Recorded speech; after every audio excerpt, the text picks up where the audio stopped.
Hello, good morning. Can you all hear me? Yes, sir. Good morning. Okay. Uh, Good morning to you all. So good evening actually.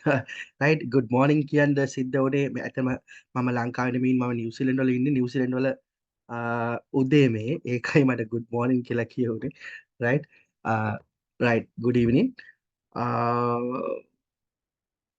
අපි 1 minute.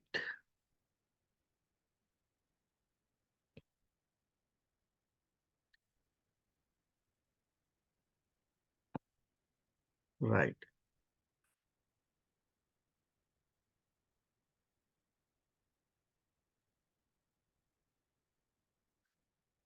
Right. Today we are going to start our IELTS class.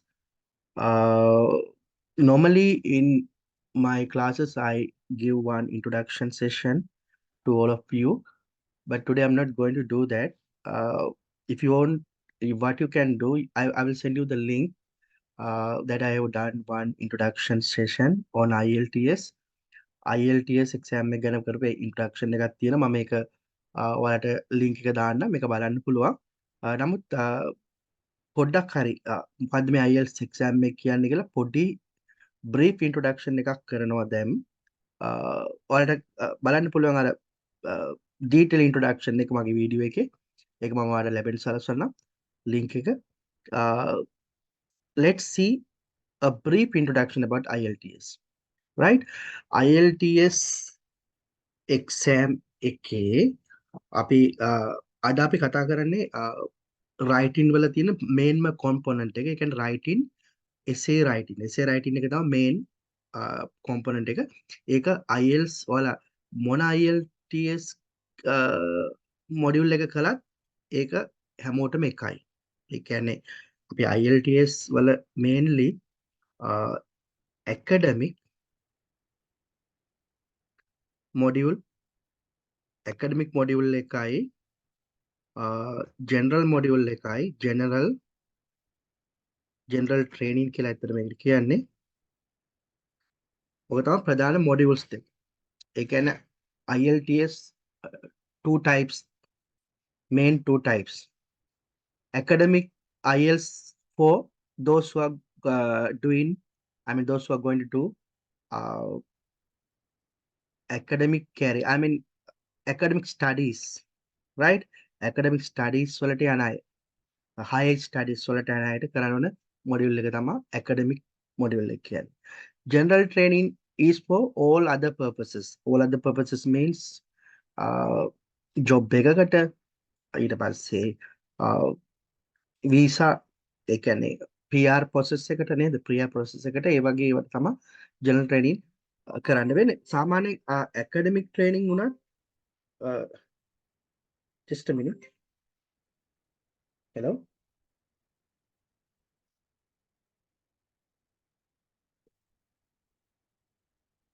ඔව් class එක දැන් පටන් ගන්න තියෙන්නේ ඔයාට ඕනනම් join වෙන්න පුළුවන් මට message එකක් දාන්න නැත්නම් ඔයා මේ මට වෙන වෙලාවක කතා කරන්න okay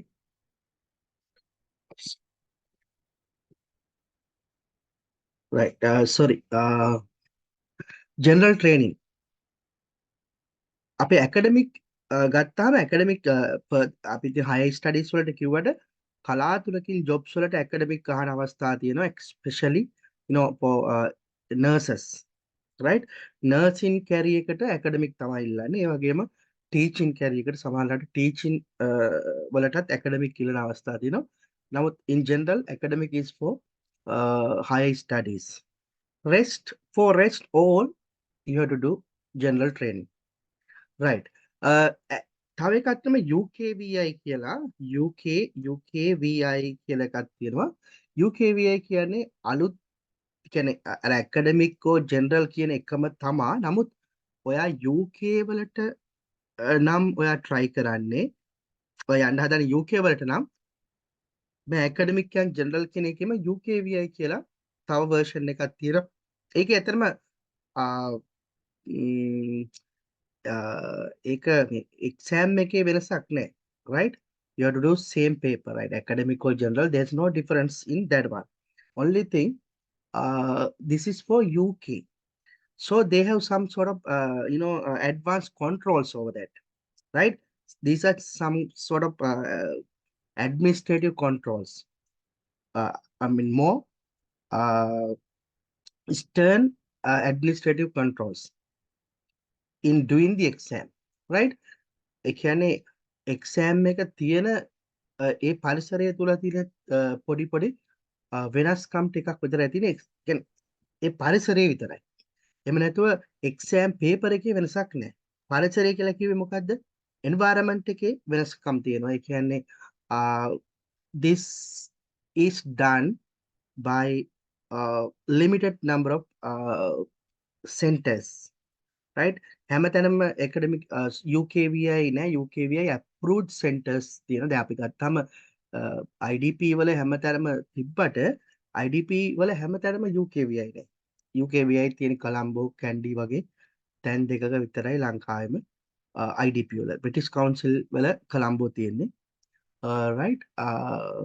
ඉතින් UKVI එකේදී වෙන්නේ පොඩ්ඩක් අරට වැඩි controls දාලා තිනවා. ඒ කියන්නේ UK වලට ensure කරන්න ඕන UK immigration, UKVI කියන්නේ UK visa and immigration කියන එක.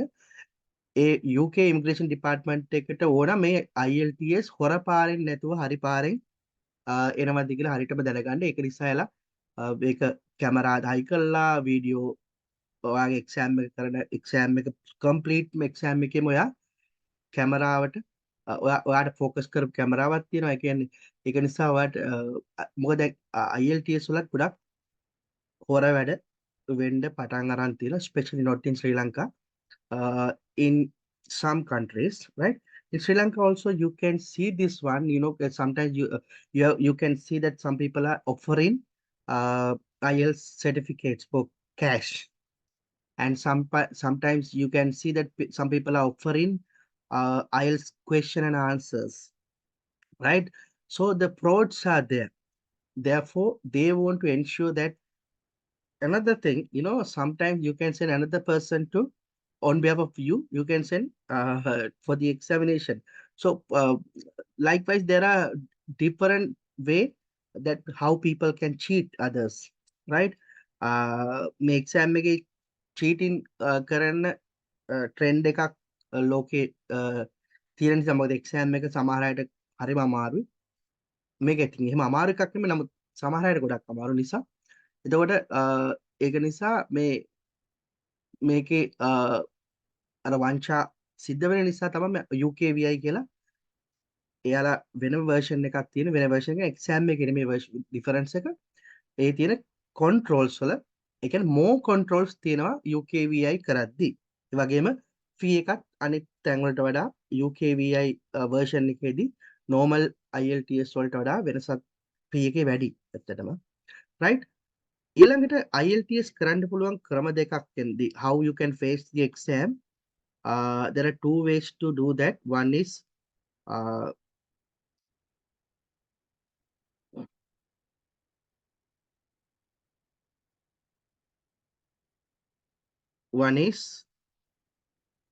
paper based.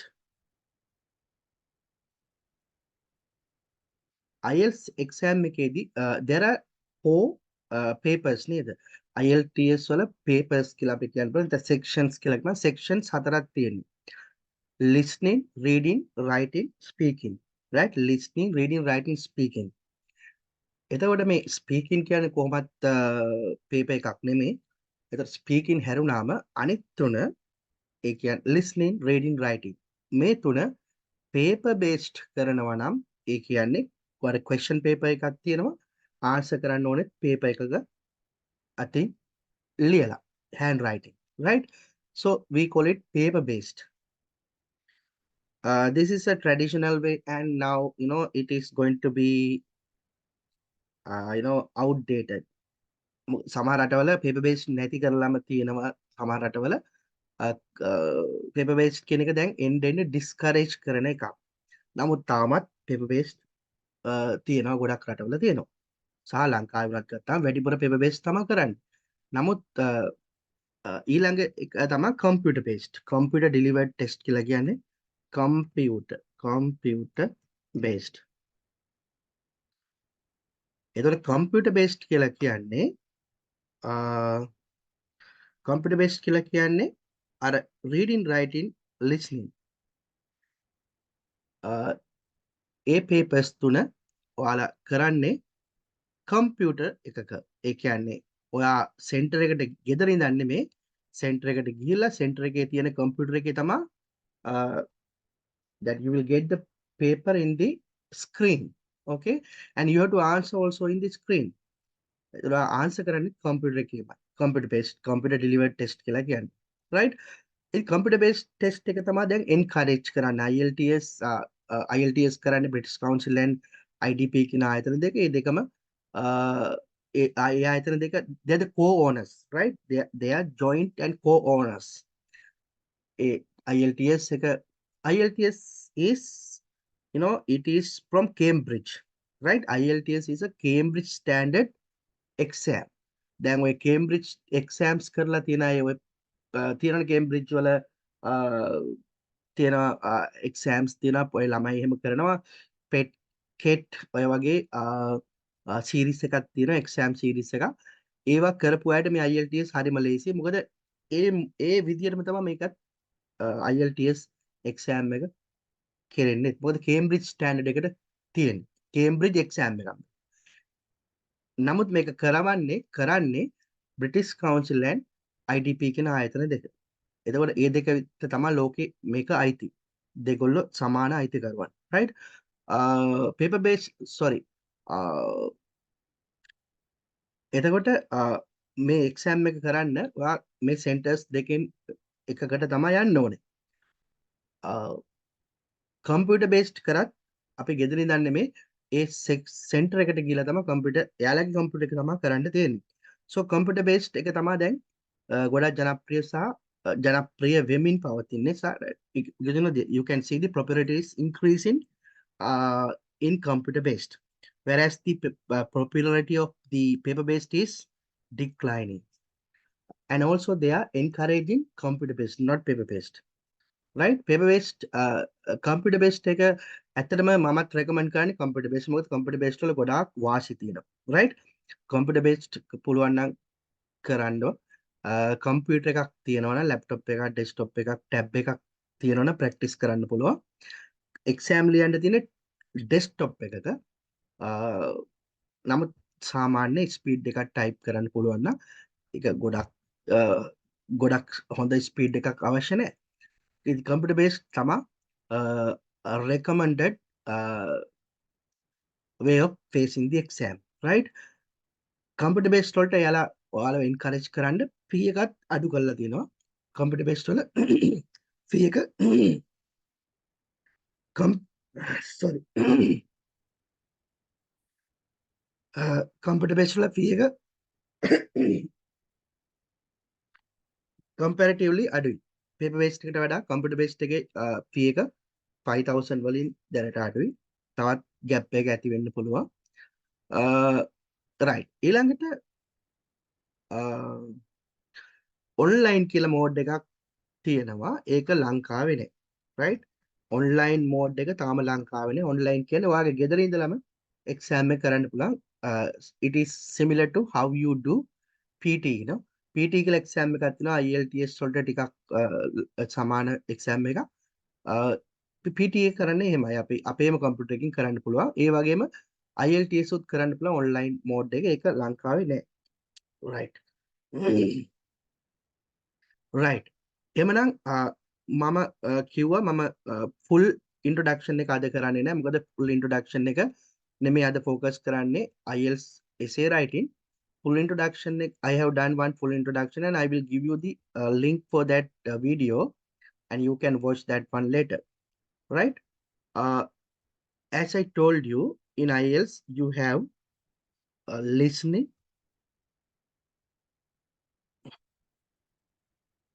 listening is the first component, then the reading, then writing, The last one is speaking. Speaking last the මුලින් දෙකින එක ඒක වෙනස් වෙන්න පුළුවන්. මොකද speaking එක separately තියෙනවා. Listening, reading, writing, they are giving you in one go, right? In one go means it is a continuation, right? They will start uh, with listening paper, then straight away they will go to reading paper, then the last one is writing, right? ඔයාට එකම අවස්ථාවේ තමයි තුනම කරන්න තියෙන එක දිගට listening කරා ඊට පස්සේ break එකක් නැහැ reading පටන් ගත්තා ඊට පස්සේ break එකක් නැහැ writing පටන් ගත්තා ඒ විදිහට යන්නේ speaking වෙනම දවසක නැත්නම් එදාම වෙන වෙලාවක මුලින්ම හරි පස්සේ හරි it is a separate thing, right? Speaking is a I mean it's a roughly I can say 15 minutes interview, right? Speaking කියලා කියන්නේ 15 minutes interview එකක් විනාඩි 15ක ඉන්ටර්විව් එකක් තමයි විනාඩි 15ට ඇත්තට ඊට වඩා පොඩ්ඩක් අඩුයි. විනාඩි 15ක ඉන්ටර්විව් එකක් කියලා හිතා ගන්න. Speaking. Reading writing listening reading writing කියලා කියන්නේ එක දිගටම තියෙන එක්සෑම් එක. දැන් මේකේ අපි අද කතා කරන්නේ රයිටින් එක. රයිට්? රයිටින් එක. දැන් මගේ ක්ලාස් එකේ කරන්නේ මෙහෙමයි. උගන්වන්නේ එක කොම්පොනන්ට් එකයි. එකපාරේ. ඒ කියන්නේ අද මම රයිටින් පටන් ගන්නවා. රයිටින් මේ විදිහට දවස් 3-4ක් යනවා. right? දවසකට 2.5 hours උගන්වන්නේ.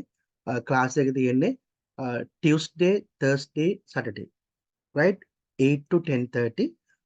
දැන් writing අද පටන් ගන්නවා. අද essay writing පටන් ගන්නෙ. ඊට පස්සේ මේකේ part 1 තියෙනවා. general අයට තියෙනවා. academic අයටයි part 1 එක පොඩි වෙනසක් තියෙනවා. essay writing වල ඒක common. essay writing common. right? ඊට පස්සේ listening කරනවා ඊට පස්සේ reading කරනවා ඊට speaking කරනවා ඔය විදිහට පිළිවෙලට තමයි යන්නේ මම તો mix කරලා උගන්වන්නේ නැහැ. ඒ කියන්නේ එක දවසක reading කොටසකුයි තව writing කොටසකුයි එහෙම උගන්වන්නේ නැහැ. component එකෙන් component. ඒ කියන්නේ module නෙමෙයි මේ paper එකෙන් paper එකට තමයි උගන්වන්නේ. ඒක නිසා දැන් පටන් ගන්න writing. එතකොට තව දවස් 4-5ක්ම කරන්නේ එක දිගටම writing. right. Now let us talk about writing.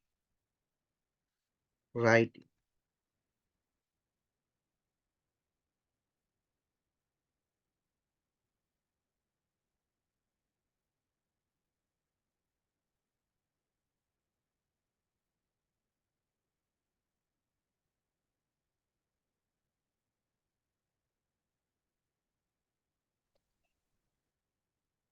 Writing. Writing is 60-minute task. Writing කියන්නේ පැයක task එක. Right? 60 minutes task. It has two parts. Two parts. Parts දෙකක් තියෙනවා.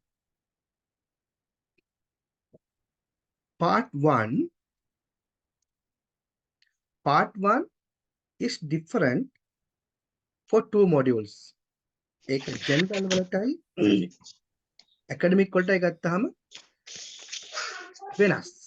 right? ඒක general වලට තියෙන්නේ general training කරනවා නම් ඔයා general කරනවා නම් ඔයාට තියෙන්නේ letter එකක් write කරන්න. letter එකක් හරි email එකක් හරි. right? academic කරනවා නම් part 1 එක academic කරනවා නම් right you can keep I will mute you all now. If you have any question you can ask, no problem, but you can type your question in the message box, but for the time being I will keep you mute. right. academic කරනවා නම් task 1 එක තියෙන්නේ analysis and report writing. right? analyze කරන්නයි report write කරන්නයි.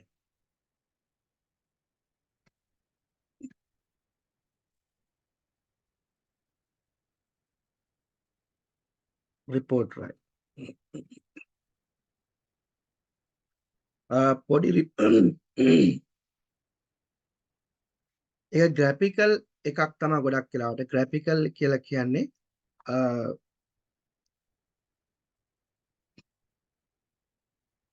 chart එක. right? chart එකක්, map එකක්, process diagram එකක් වගේ එකක් analyze කරන්න සහ ඒකෙන් පොඩි report එකක් ලියන්න තමයි තියෙන්නේ. right? ඒවට මම පස්සේ යනවා. අද කතා කරන්නේ part 2 එක. Why I start with part 2? Because part 2 is common for you all. Right? part 2 කියන එක හැමෝටම එකයි. ඉතින් part 2 වලට normally we allocate 40 minutes. Right? 40 minutes out of 60 minutes, 20 minutes is for part 1 and the 40 minutes we will allocate for part 2. Right? part 2 එකේ මොනවද තියෙන්නේ? part 2 is the essay writing. රචනාවක්, right?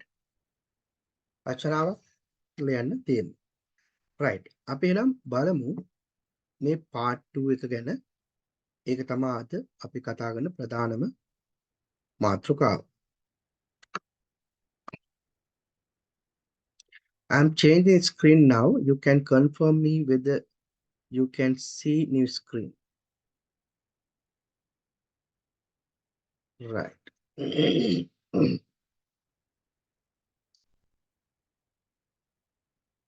Right. I changed the screen now. It is with a title of essay writing task 2. Can you all see that one? Yes, sir. Right. Yes, sir. Okay.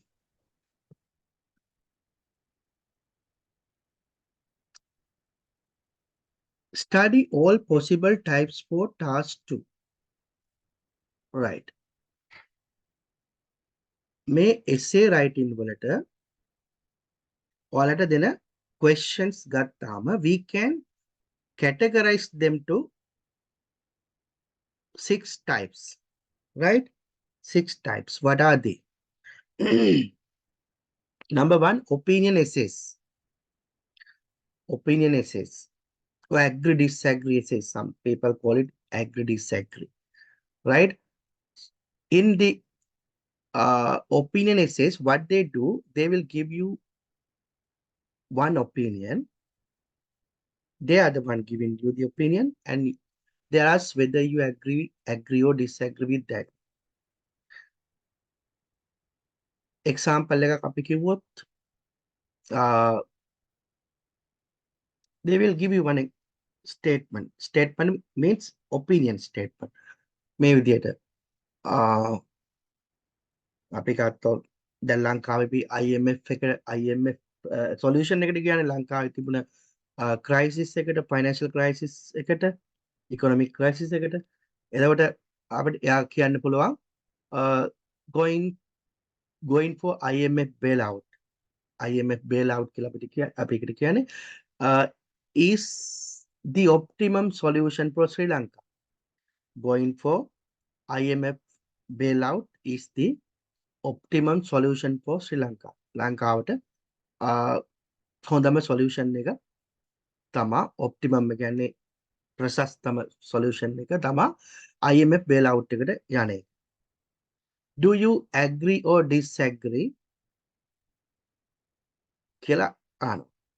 Right? This is the question. So you have to, you can agree with that or you can disagree with that. Also, you can partially agree. Right? ඔයාට ඒක agree වෙන්න පුළුවන්, ඔයාට ඒක disagree වෙන්න පුළුවන්. එහෙම නැත්නම් ඔයාට ඒක මැද ඉඳගෙන to some extent I agree. Right? A stance එක ගන්නත් පුළුවන්. So you will tell your stance. Right? ඔයාගේ ස්ථාවරය කියන්න ඕන. ඊට පස්සේ ස්ථාවරයට අනුකූලව you have to write the essay. Right? So this is one kind. This is one type, essay, opinion essays. Number 2 is discussion essays. Discuss both views. That means in this type of essays, just a minute.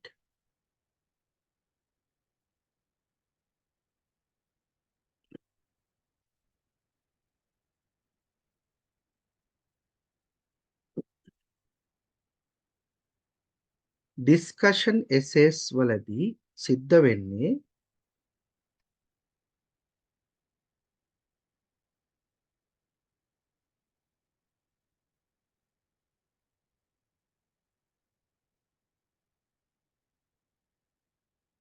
මම කතා කරන volume එක මදිද? එක්කෙනෙක් mention කරලා තිනවා ටිකක් volume එක මදි කියලා.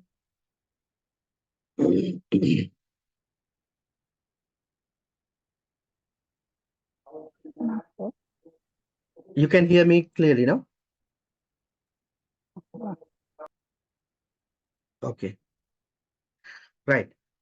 Discussion essays discuss both view. They will give you two views, normally contradicting statements.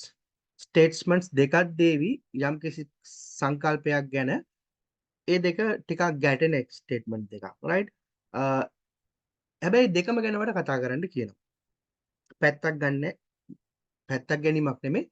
You have to talk about both the statements, both the opinions, both the what do you call ideas. Say for example, දැන් අර IMF එකම අපි ගමුකෝ. ඒකම major කියන්න පුළුවන්. Going for IMF bailout is one of the options that Sri Lanka has, right? Some says it is better to increase the production or going for something like, going for long-term production plan, the long-term manufacturing based economy. එතකොට ideas දෙකක්. කට්ටියක් කියනවා IMF එකට යන එක තමයි මේකේ solution එක. තව කට්ටියක් කියනවා නෑ අපි දීර්ඝකාලීන සැලසුමකට අනුව නිෂ්පාදන ආර්ථිකයකට යන්න ඕන. ideas දෙකක්. ඒ ideas දෙක එකිනෙකට පොඩි ගැටීමක් තියෙනවා. Right? So discuss both view. ඒ කියන්නේ ඔයා මේ ideas දෙකම ගැන කතා කරන්න. You have to talk about the first idea and also you have to talk about the second idea. So that is the second type. Third one, advantages and disadvantages essays. අරකම ගත්තොත් මම ඒකම මෙහෙම වෙනස් කරනවා. Going for IMF bailout has advantages as well as disadvantages for any economy, for any country having financial crisis. You can go for IMF financial assistance or the bailout, and it has advantages as well as disadvantages. Discuss.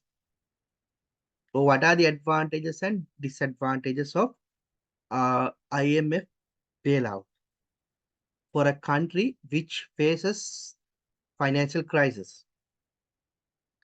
The financial crisis එකක ඉන්න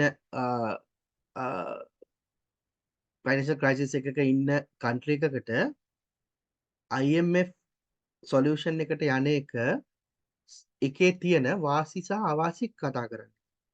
එතකොට ඔයා IMF එකට යන එකෙන් ලංකාවට හෝ any country එකකට ලැබෙන වාසි කීපයක් කියන්න ඕන, අවාසි කීපයක් කියන්න. මේවා ලියන හැටි මම වෙනම උගන්වනවා, right?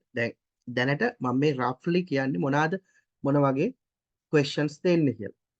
Right?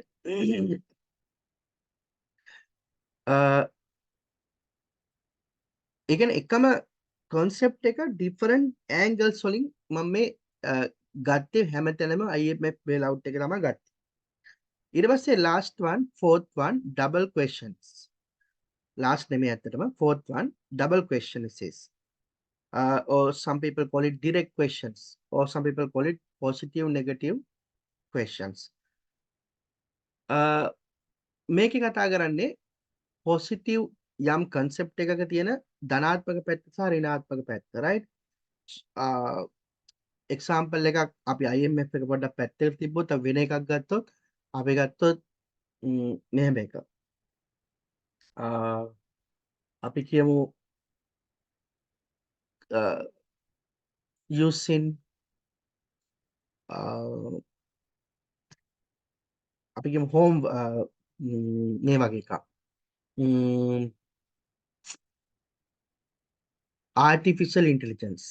Artificial intelligence is very I mean popular topic now in the world, not only in Sri Lanka. It's across the world. It is very popular now because the usage of artificial intelligence has uh, increased, especially in year 2003, right? So is it a positive or negative development? Is it a positive or negative development? Artificial intelligence. Artificial intelligence කියන්නේ ඒක භාවිතය දැන් වැඩි වෙලා තියෙනවා. ඒක positive දෙයක්ද negative දෙයක්ද කියලා අහනවා. right? එතකොට මේකේ positive පැත්ත ගැනත් negative පැත්ත ගැනත් කතා කරන්න ඕනේ. ඒ වගේම ඔයාට මේක positive ද negative කියලා you can decide. Accordingly you can write your answer. right? ඉතින් ඔයාට තේරෙනවා දැන් මේ කතා කරපු types හතරම ටිකක් ළඟ ළඟ යන එක වගේ questions. මේ questions මේ types හතරෙම there are you can see that the common factor is the dual aspect. Dual aspect. ඒ කියන්නේ යම් කිසි කාරණාවක දෙපැත්ත කාසියක දෙපැත්ත වගේ නේද? මේ කතා කරන්නේ right? face and tail වගේ. එකම කාරණාවක දෙපැත්ත වගේ තමයි මේ types හතරෙම කතා කරන්නේ. right? That's why I have taken that to one set. Dual aspect. Right? The next type is a different type that is called problem and solution questions. In this type of questions, you will have problem, solution, causes, effects, these kind of concepts. Right? Problem makers, problem make active in a cause seeker, problem make it can a problem make a nisa active in effects. සහ ඒ problem එකට දෙන්න පුළුවන් solutions. ඒ වගේ type question එකක් question type එකක් තියෙන example එකක් කිව්වොත් අපි ගත්තොත්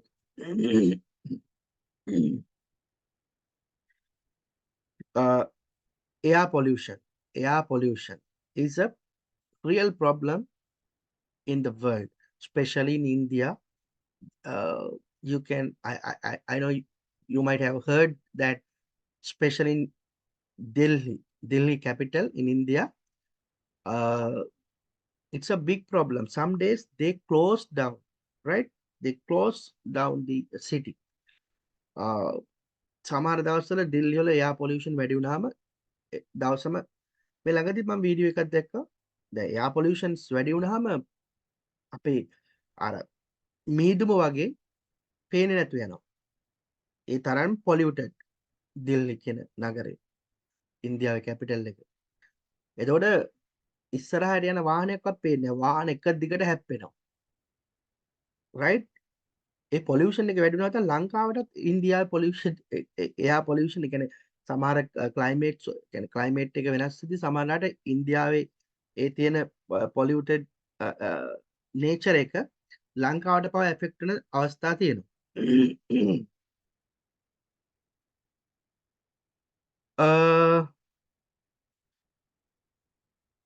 Few people they are complaining that they can't hear me properly. I don't know if it is same for everybody. If it is like that, you can try to increase your volume. Okay. So I think that problem can be from your end, not from my end, because most of the students they can hear me properly. Please try to increase your volume. Right. Air pollution. එතකොට air pollution එකට ඒක නිසා ඇති වෙන cause ඒක ඇති වෙන air pollution ඇති වෙන causes මොනවද? කොහොමද air pollution ඇති වෙන්නේ? air pollution නිසා අපිට මුණ පාන සිද්ධ වෙන effects මොනවාද? Effects. Then you can suggest some solutions. So this question is something like that, right? Problem solution. The last one I have given, it is not mentioned in most of the textbooks, but it is also a kind of type, right? Mixture. Again, in some questions, you will see that two types are mixed together, right? Types දෙකක් එකට mix වෙලා එන අවස්ථා තියෙනවා. Example එකක් විදිහට ගත්තාම මේ fifth type problem solution type එකත් එක්කම opinion question එකකුත් එන්න පුළුවන්. right? ඉතින් ඒක reality තියෙන situation එකක්. නමුත් mostly the first opinion essays, discussion essays, advantages, disadvantages essays, double question essays, and the problem and solution essays. These are the 5 types that you will be tested in the exam. Now we will go back to our this one. Right. Point number two, you will be given only one question and you do not have any choices. Any choice, right?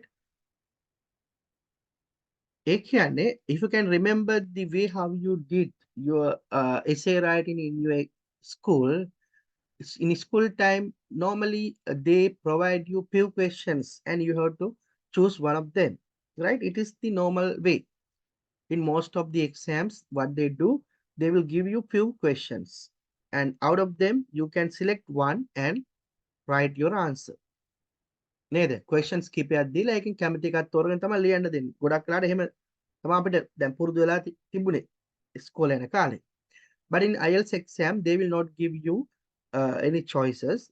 They will give you only one question and you have to answer for that one. Whether you are familiar with that or not, something different, but still you have to stick to that question. You don't have choices.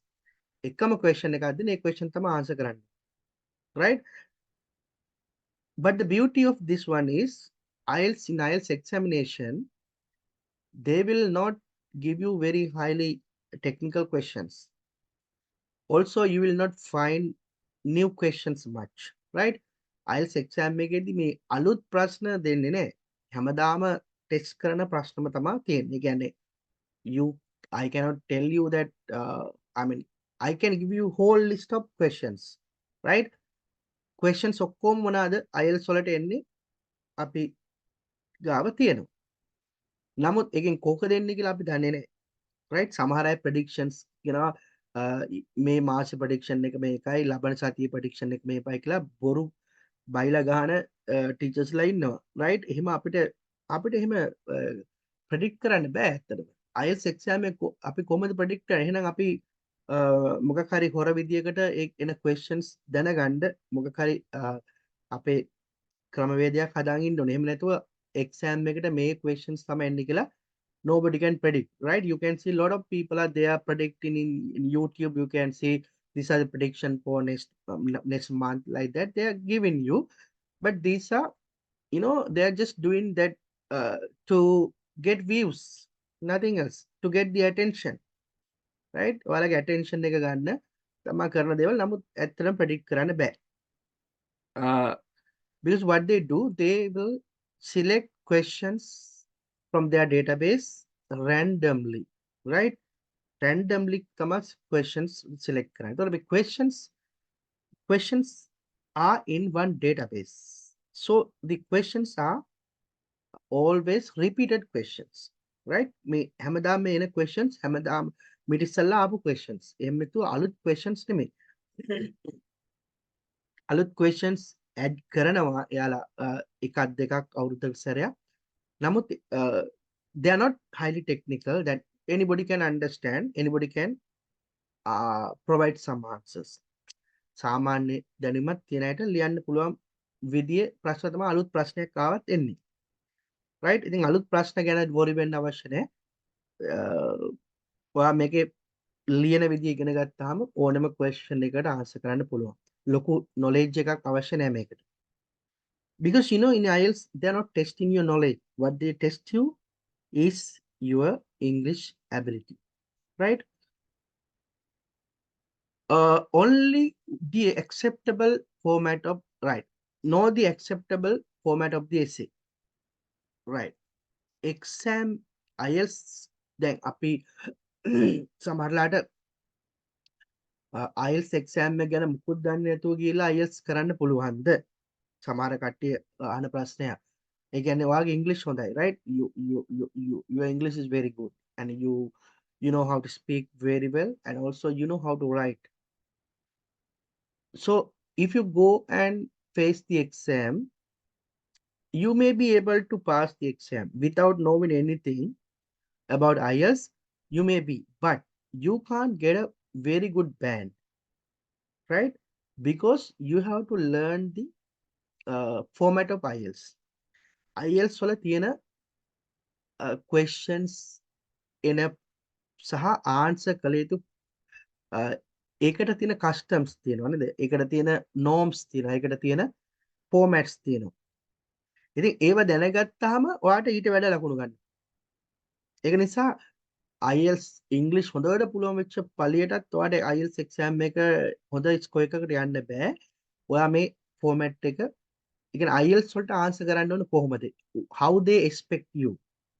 What are the criteria that they will use to evaluate your answer? So these things are very important.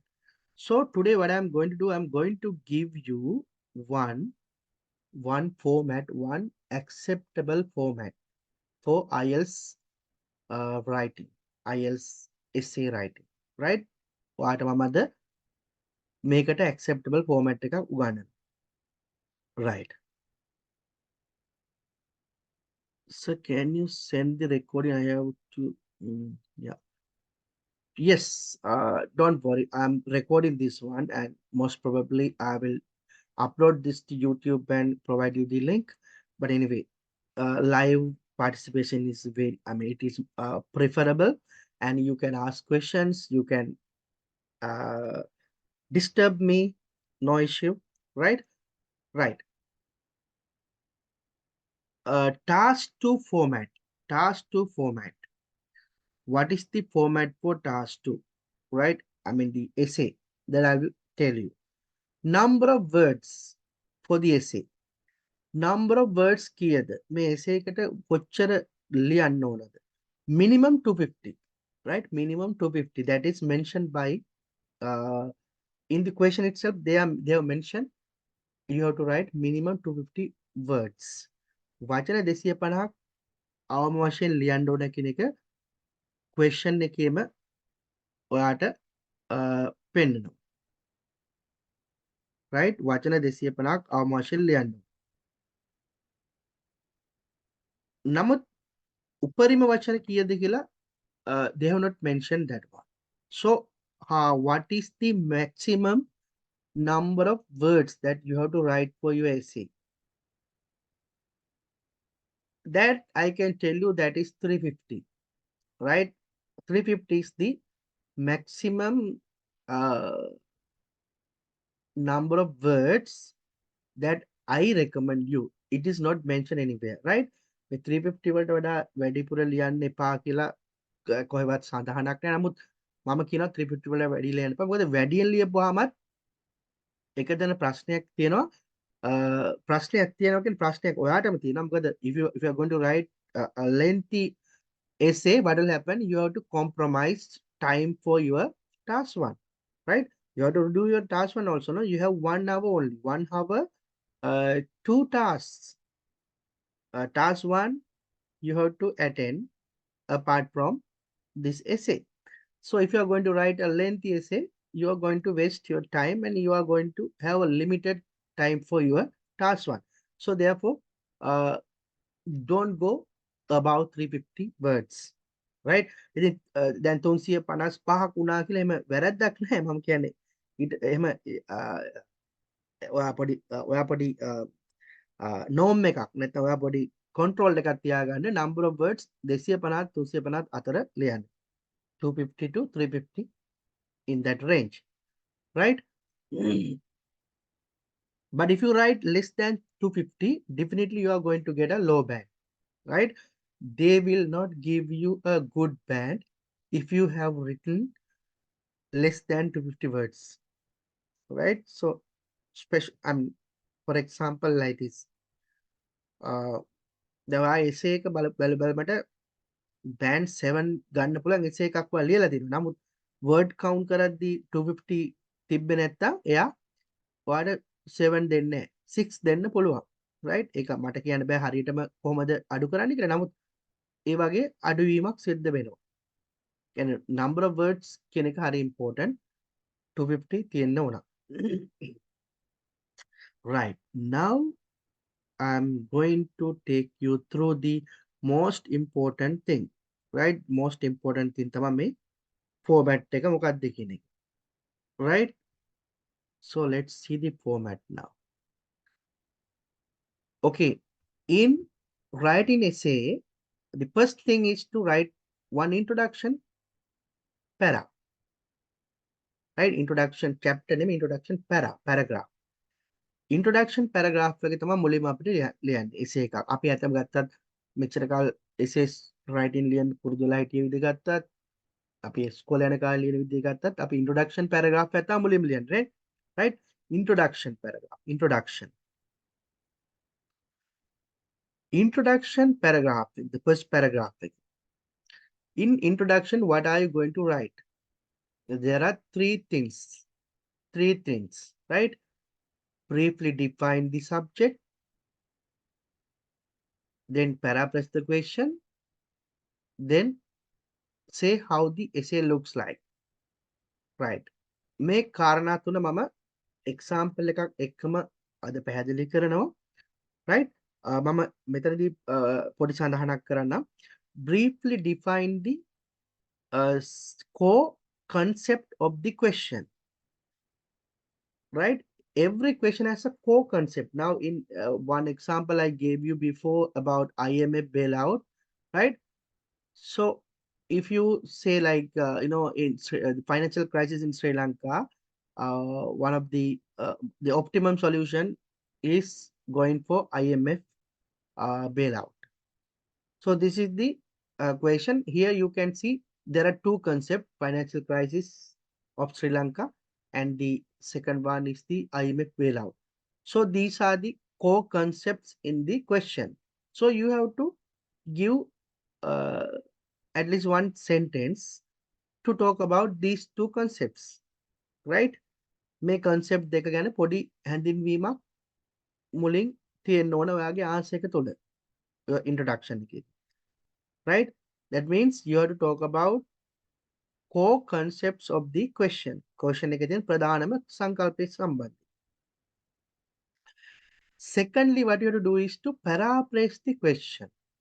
දෙවන ඔයා කරන්නේ question එක paraphrase කරනවා. දැන් question එක paraphrase කරනවා කියන්නේ මොකක්ද? Paraphrase is a term which is used to describe a way of rewriting or re-expressing one idea or some ideas in a different way from your own words without distorting the original idea. Paraphrase කරනවා කියලා කියන්නේ වෙන කෙනෙක් කියපු දෙයක් හරි ලියපු දෙයක් හරි වෙන කෙනෙකුගේ ස්ටේට්මන්ට් එකක් ඔයාගේ වචන වලින් නැවත ප්‍රකාශ කිරීමක්.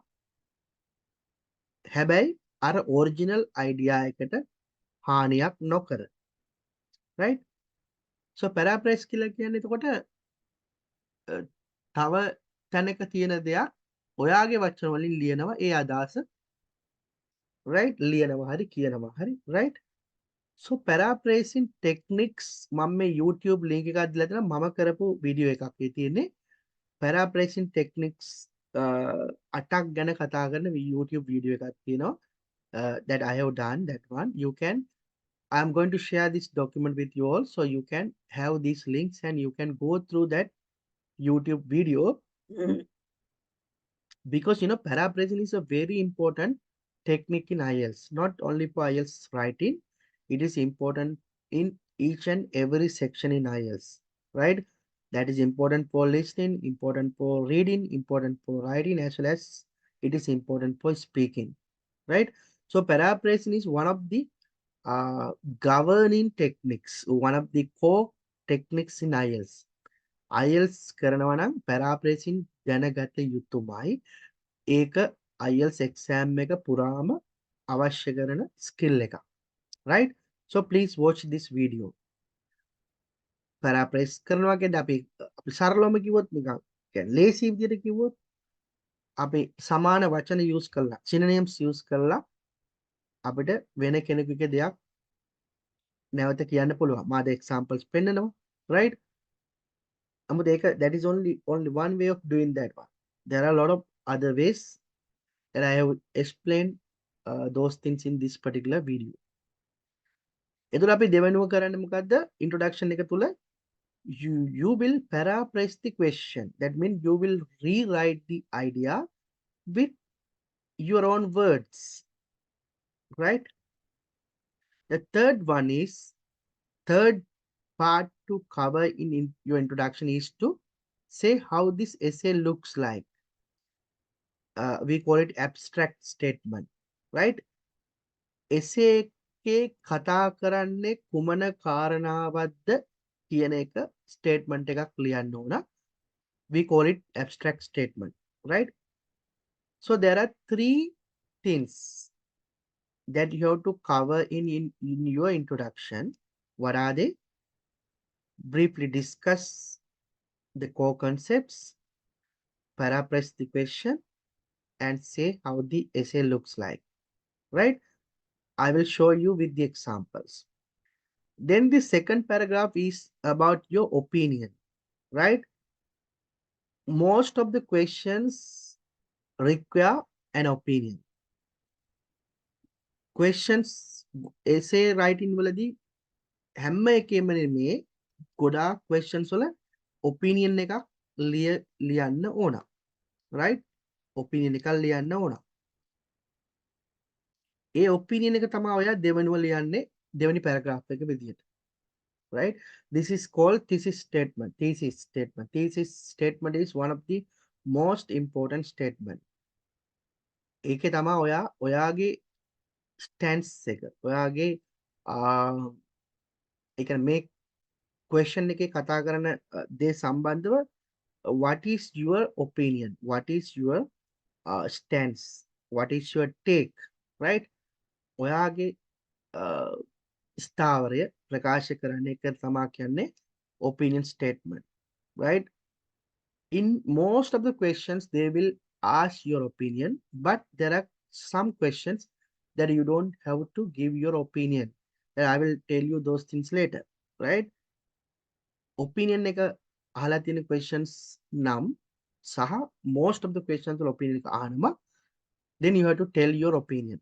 What's your take on that? What's your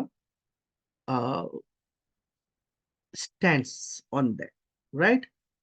Very important. But some people, they don't write opinion as a different paragraph, and they will club that in the introduction. ඉතින් introduction එකේ club කරන්නත් පුර මම මේ ඊතලයක් දාලා මෙතන I have put one arrow and I have shown one arrow. It is to tell you that you all can club your opinion together with your introduction itself, where it is after this second point, in between second and third, you can put your opinion, right? Some people do that, and there's nothing wrong in that, right? If you want, you can put your opinion not as another paragraph, you can put that in the introduction paragraph itself, right? But it must be there wherever it is required, right? Point number 3, paragraph number 3, you are now going to write body paragraphs. ඒ කියන්නේ මේ කාරණාව පැහැදිලි කරන body paragraphs තමයි ලියන්නේ. So in the body paragraphs, body paragraph 1, you will talk about one side, because in most of the question you know that there are two sides, right? It can be advantages, disadvantages, agree, disagree, problem solutions, uh, positive, negative. Like that, there are two sort of aspects or two sides of the coin. So you will allocate one body paragraph for one side, the other body paragraph for the other side. Body paragraph දෙකක් ලියන්න ඕන. ඒ body paragraph දෙකේ එක පැත්තක් ගැන කතා කරන එක බොඩි පැරග්‍රාෆ් එකක. In body paragraph you have to mention examples, you have to elaborate, right? Body paragraph වලදී තමයි discuss කරන්නේ. You are discussing things in detail, right? Body paragraph 2 වල other side එක කතා කරනවා. Side දෙපැත්තක් තියෙනනේ. අනිත් පැත්ත ගැන කතා කරනවා. ඒකෙත් you have to mention examples and you have to elaborate the particular idea. Then the last body paragraph is the conclusion. Conclusion එකටත් format එකක් තියෙනවා. In your conclusion, you have to summarize your points given above, right?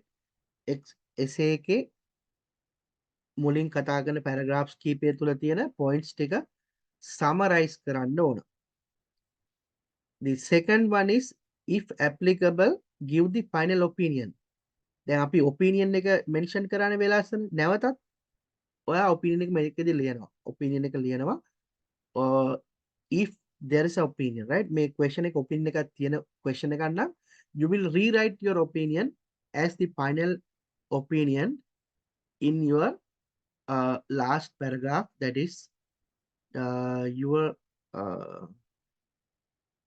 yeah, you will rewrite that one in your conclusion. The one bonus thing, right? This is not a must, but it is recommended to do that. What is that? To give a solution to the core problem in that particular question. හැම ප්‍රශ්නයක් හැම question එකකම මොකක් හරි burning issue එකක් තියෙනවා. මොකක් හරි burning issue එකක් තියෙනවා. burning issue එකක් තියෙනවා නම් ඒ burning issue එකට දැන් මේ problem and solution කියන type එකේ නම් කොහොමත් අපි solutions දෙනවනේ. right? නමුත් අපි මේ ලෝකේ අපි කතා කරන හැම දෙයකම මොකක් හරි ප්‍රශ්නයක් තියෙනවනේ. අන්නේ burning issue එක identify කරගත්තාම ඒකට පොඩි solution එකක් ලියන එක ඔය අවසන් කරද්දී හරිම important. එතකොට ඒ essay එක complete essay එකක් වෙනවා. දැන් අපි දැන් කතාවක් කරද්දී බලන්න, when we do a speech, what we'll do, the last one is last statement that you will give in your speech is very important. No, you are giving one message to the audience in your last when you do a speech. Your last statement you are allocating to give very good message to the audience. That is the climax your speech. නේද? ඒ speech එකේ උච්චතම අවස්ථාව. එතකොට ඔයා අවසන් කරද්දී හැමෝටම හොඳ advice එකක් දීලා තමයි අවසන් කරන්නේ. අන්න ඒ වගේ තමයි essay එකකත් your essay you can finish with a remarkable recommendation or a remarkable solution to the audience, right? So this is how you will write your essay, and this essay format මෙම essay format එක මේකයි කියලා IELTS වලදී එයාලා කොහෙවත් දීලා නැහැ, right? If you go through the Cambridge materials, if you go through IDP or British Council their materials, you will not find a format for essay. They have not prescribed a format, but logically this is the format that you can follow, and there can be different formats that other teachers are teaching you or you have seen in YouTube or wherever in other materials. I cannot tell that those formats are not correct, right? මොකද format එකක් prescribe කරලා නැති නිසා අනිත් අය දෙන format එක වැරදි කියලා මට කියන්න බෑ. නමුත් this one is one of the best formats, right? මේ format එක හොඳම format එක. I have taken this from Liz, right? Elizabeth. Oh, there's one lady called Liz, very famous lady who is teaching for IELTS, a British lady.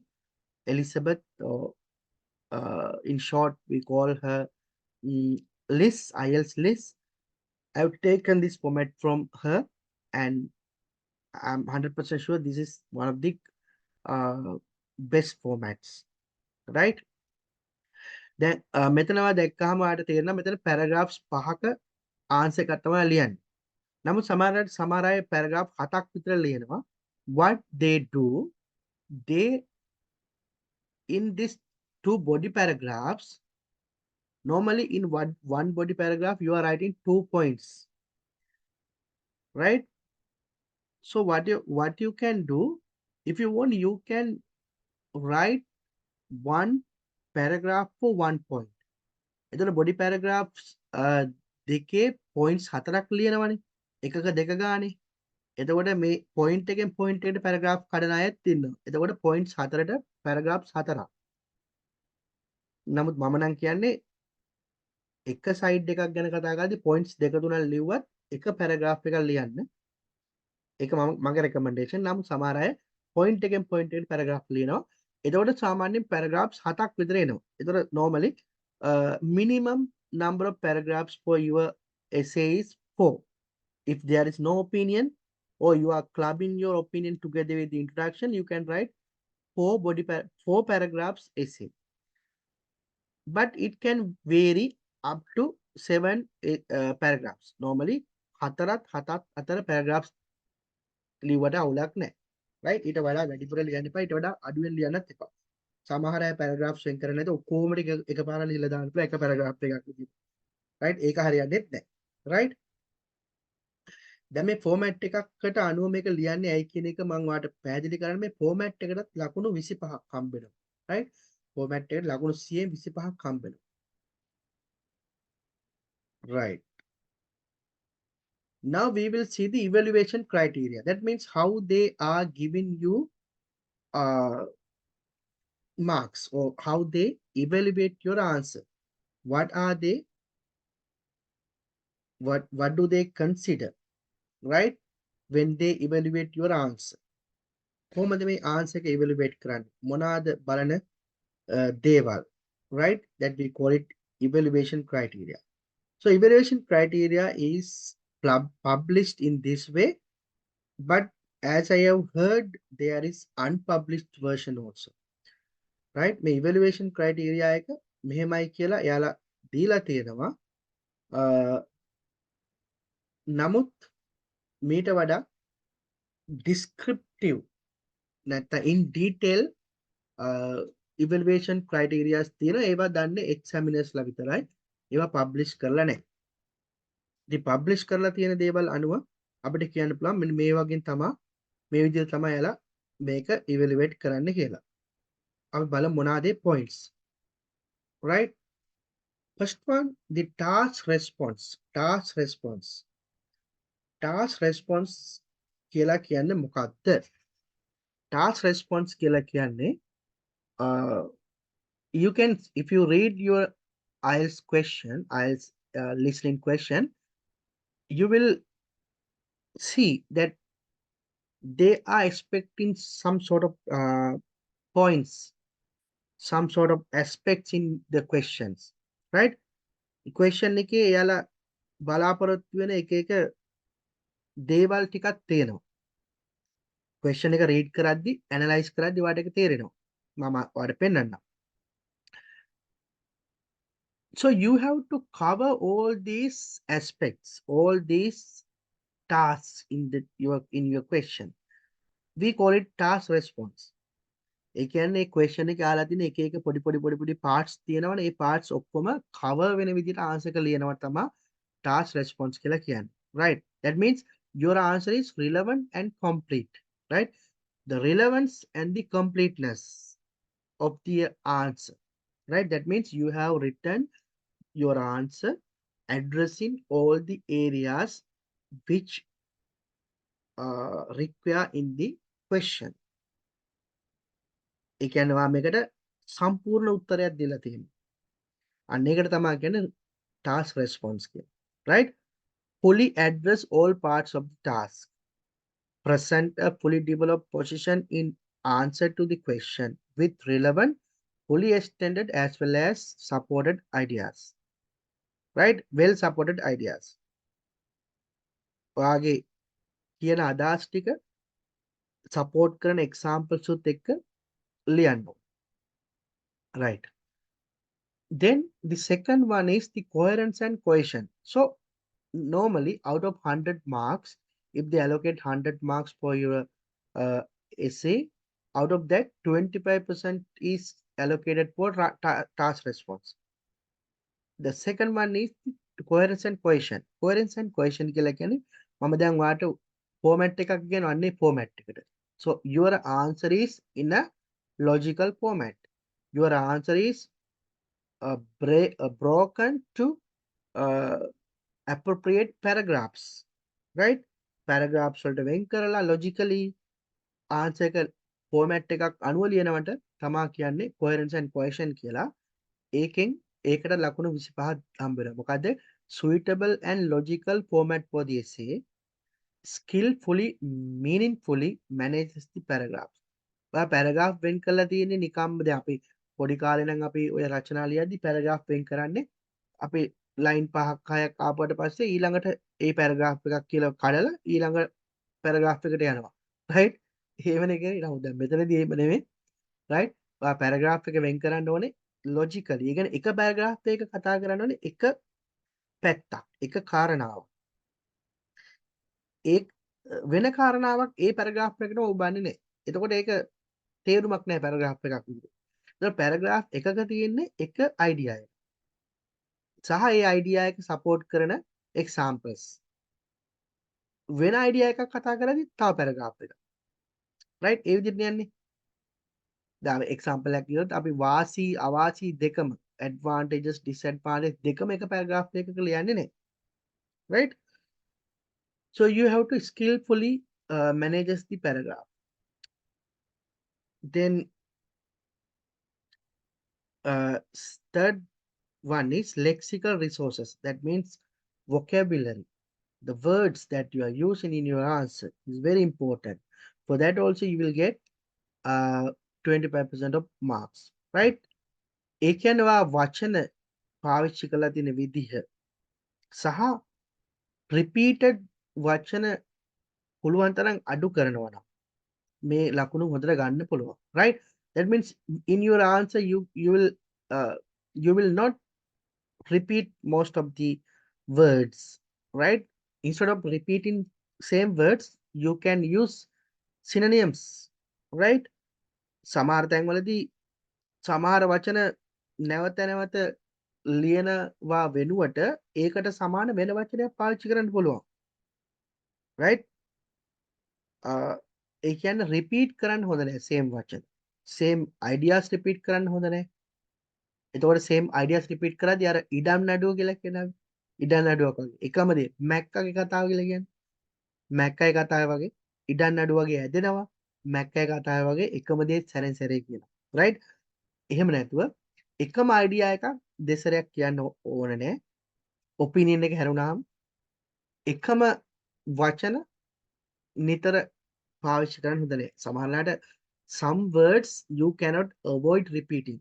right? අපි language එකක තියෙන හැම වචනයක්ම repeat කරන්න බෑ කියලා දෙයක් නෑ. එහෙම repeat නොකරන් ඉන්න බැරි වචනක් තියෙනවා. දැන් අපි ගත්තොත් language එකක තියෙන core දේවල් අපි ගත්ත prepositions, articles, right? grammatical patterns මේවා repeat කරන්න නැතුව ලියන්න බෑන් language එක අපිට is am are වට අපිට වට නෑ මොනවාද options නෑ. right? ඒ වගේ වනේ මම කියන්නේ. ඔයාගේ වාක්‍යවල තියෙන especially nouns, verbs, adjectives, adverbs මේවා ඔයාට repeat නොකර ඒවට use කරන්න පුළුවන් alternatives, similar terms or and opposite terms, antonyms, right? ඒවත් use කරන්න පුළුවන්. එතකොට lexical resources කියපුවාම පුළුවන් තරම් repeat නොකර පාවිච්චි කරන්න ඕන වචන. Also, you have to use some advanced words, right? Not just common words, because this is an academic task, right? Even if you are doing general, your essay is an academic task.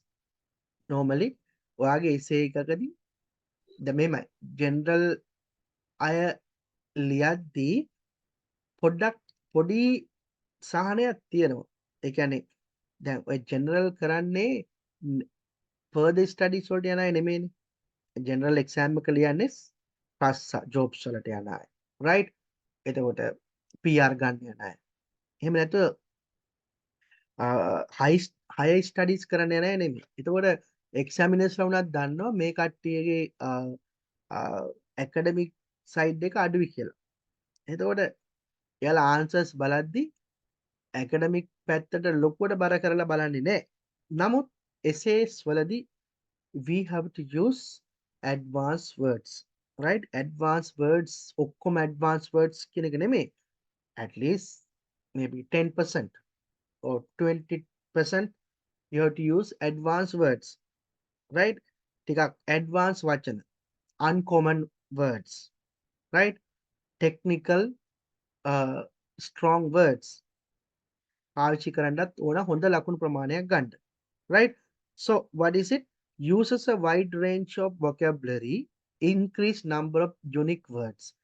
එකිනෙකට වෙනස් වචන පුළුවන් තරම් වැඩි කරන්න, සමාන repeated වචන පුළුවන් තරම් අඩු කරන්න.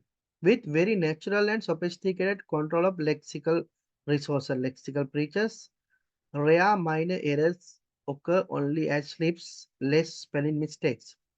Right? Spelling mistakes අඩු කරගන්නත් ඕන. මොකද spelling mistakes වලට ලකුණු කැපෙන්නේ මේ lexical resource කියන criteria එකේදී. ඒ වගේම ඉඳලා හිටලා පොඩි වැරද්දක් වුණාට ඔයාට ලකුණු ගොඩක් ලොකුවට කැපෙන්නේ නැහැ. ඒ කියන්නේ ඕනම ලෝකේ ඕනම කෙනෙකුට 100% හරියට ලියන්න බෑ. පොඩි පොඩි වැරදි සිද්ධ වෙනවා. නම් පොඩි පොඩි වැරදි සිද්ධ වුණත් ඔයාලා band 9 යන්න පුළුවන්. right? ඒ කියන්නේ යාලා 100%ම හරියට තියෙන්න ඕන කියලා දෙයක් නැහැ. right? එහෙම කාටවත් ලියන්න බෑනේ. slips කියලා කියන්නේ මග හැරීම් තියෙන්න පුළුවන්.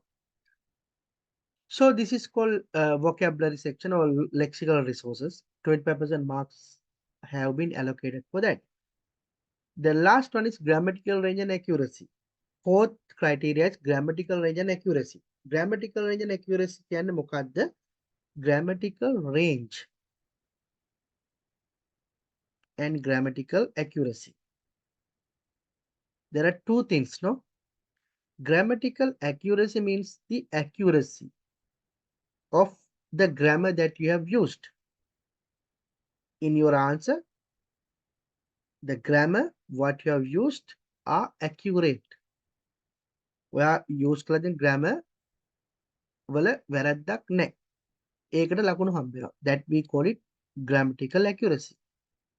ඔයා grammar හරියට පාවිච්චි කළා තියෙනවා. Second one is grammatical range. Grammatical range කියන්නේ ඔයා එකිනෙකට වෙනස් grammatical patterns use කරලා තියෙනවා. දැන් අපිට grammatical accuracy එක හොඳට තියාගන්න පුළුවන් එකම sentence pattern එකකදී ඔක්කොම ලියලා ඔයා present simple tense එක හොඳට දන්නවා කියමු. ඒතර ඔයා ඔක්කොම present simple tense එකෙන් ලියාගෙන යනවා. කිසිම වැරද්දක් නැහැ. So your grammatical accuracy is very high. Accuracy is very high. But your grammatical range is very poor. Right? It is poor. Grammatical range එක නැහැ. ඔයා එකම sentence pattern එකක ඔක්කොම ලියලා තියෙනවා. So the grammatical range එක වැඩි කරන්න sentence patterns, different sentence patterns use කරන්න ඕනේ. මම ඊළඟට කතා කරනවා ඒක ගැන. right? එතකොට grammatical range and accuracy එකට ලකුණු 25ක් හම්බ වෙනවා. එතකොට දැන් මෙහෙමයි. දැන් ඔයා බලන්න grammar වලට මම දුර්වලයි කියලා ඔයාට IELTS වලදී පාස් වෙන්න බැරි වෙනවද? නෑ. මොකද grammar වලට එයාලා වෙන් කරන්න ලකුණු 125යි. අපි ගත්තාම ස්පීකින් වලදීත් ග්‍රැමර් බලනවා 125යි බලන්න. රයිටින් වලදීත් ග්‍රැමර් බලනවා 125යි බලන්න. අනිත් දෙකට නම් ග්‍රැමර් එච්චර බලපාන්නේ නෑනේ රීඩින් ඇන්ඩ් ලිස්නින් වලට. මොකද ඒකේ ලොකු වාක්‍ය ලියන්න නෑ. එතකොට ඔයා ග්‍රැමර් ඔයාගේ පර්ෆෙක්ට් නම් ඔයාට හොඳ බෑන්ඩ් එකකට යන්න පුළුවන්. නමුත් ඔයාගේ ග්‍රැමර් වීක් වුණත් ඔයාට ලකුණු ගන්න chances තියෙනවා. මොකද ග්‍රැමර් බලන්නේ 125යි. right? මම මේ කියන්නේ මේ ග්‍රැමර් දැන් මට ග්‍රැමර් ටිකක් අවුල් කියලා සමහර අය ටිකක් worry වෙනවනේ. ඒක මම මේ කියන්නේ. Grammar is not the only thing that they are going to check.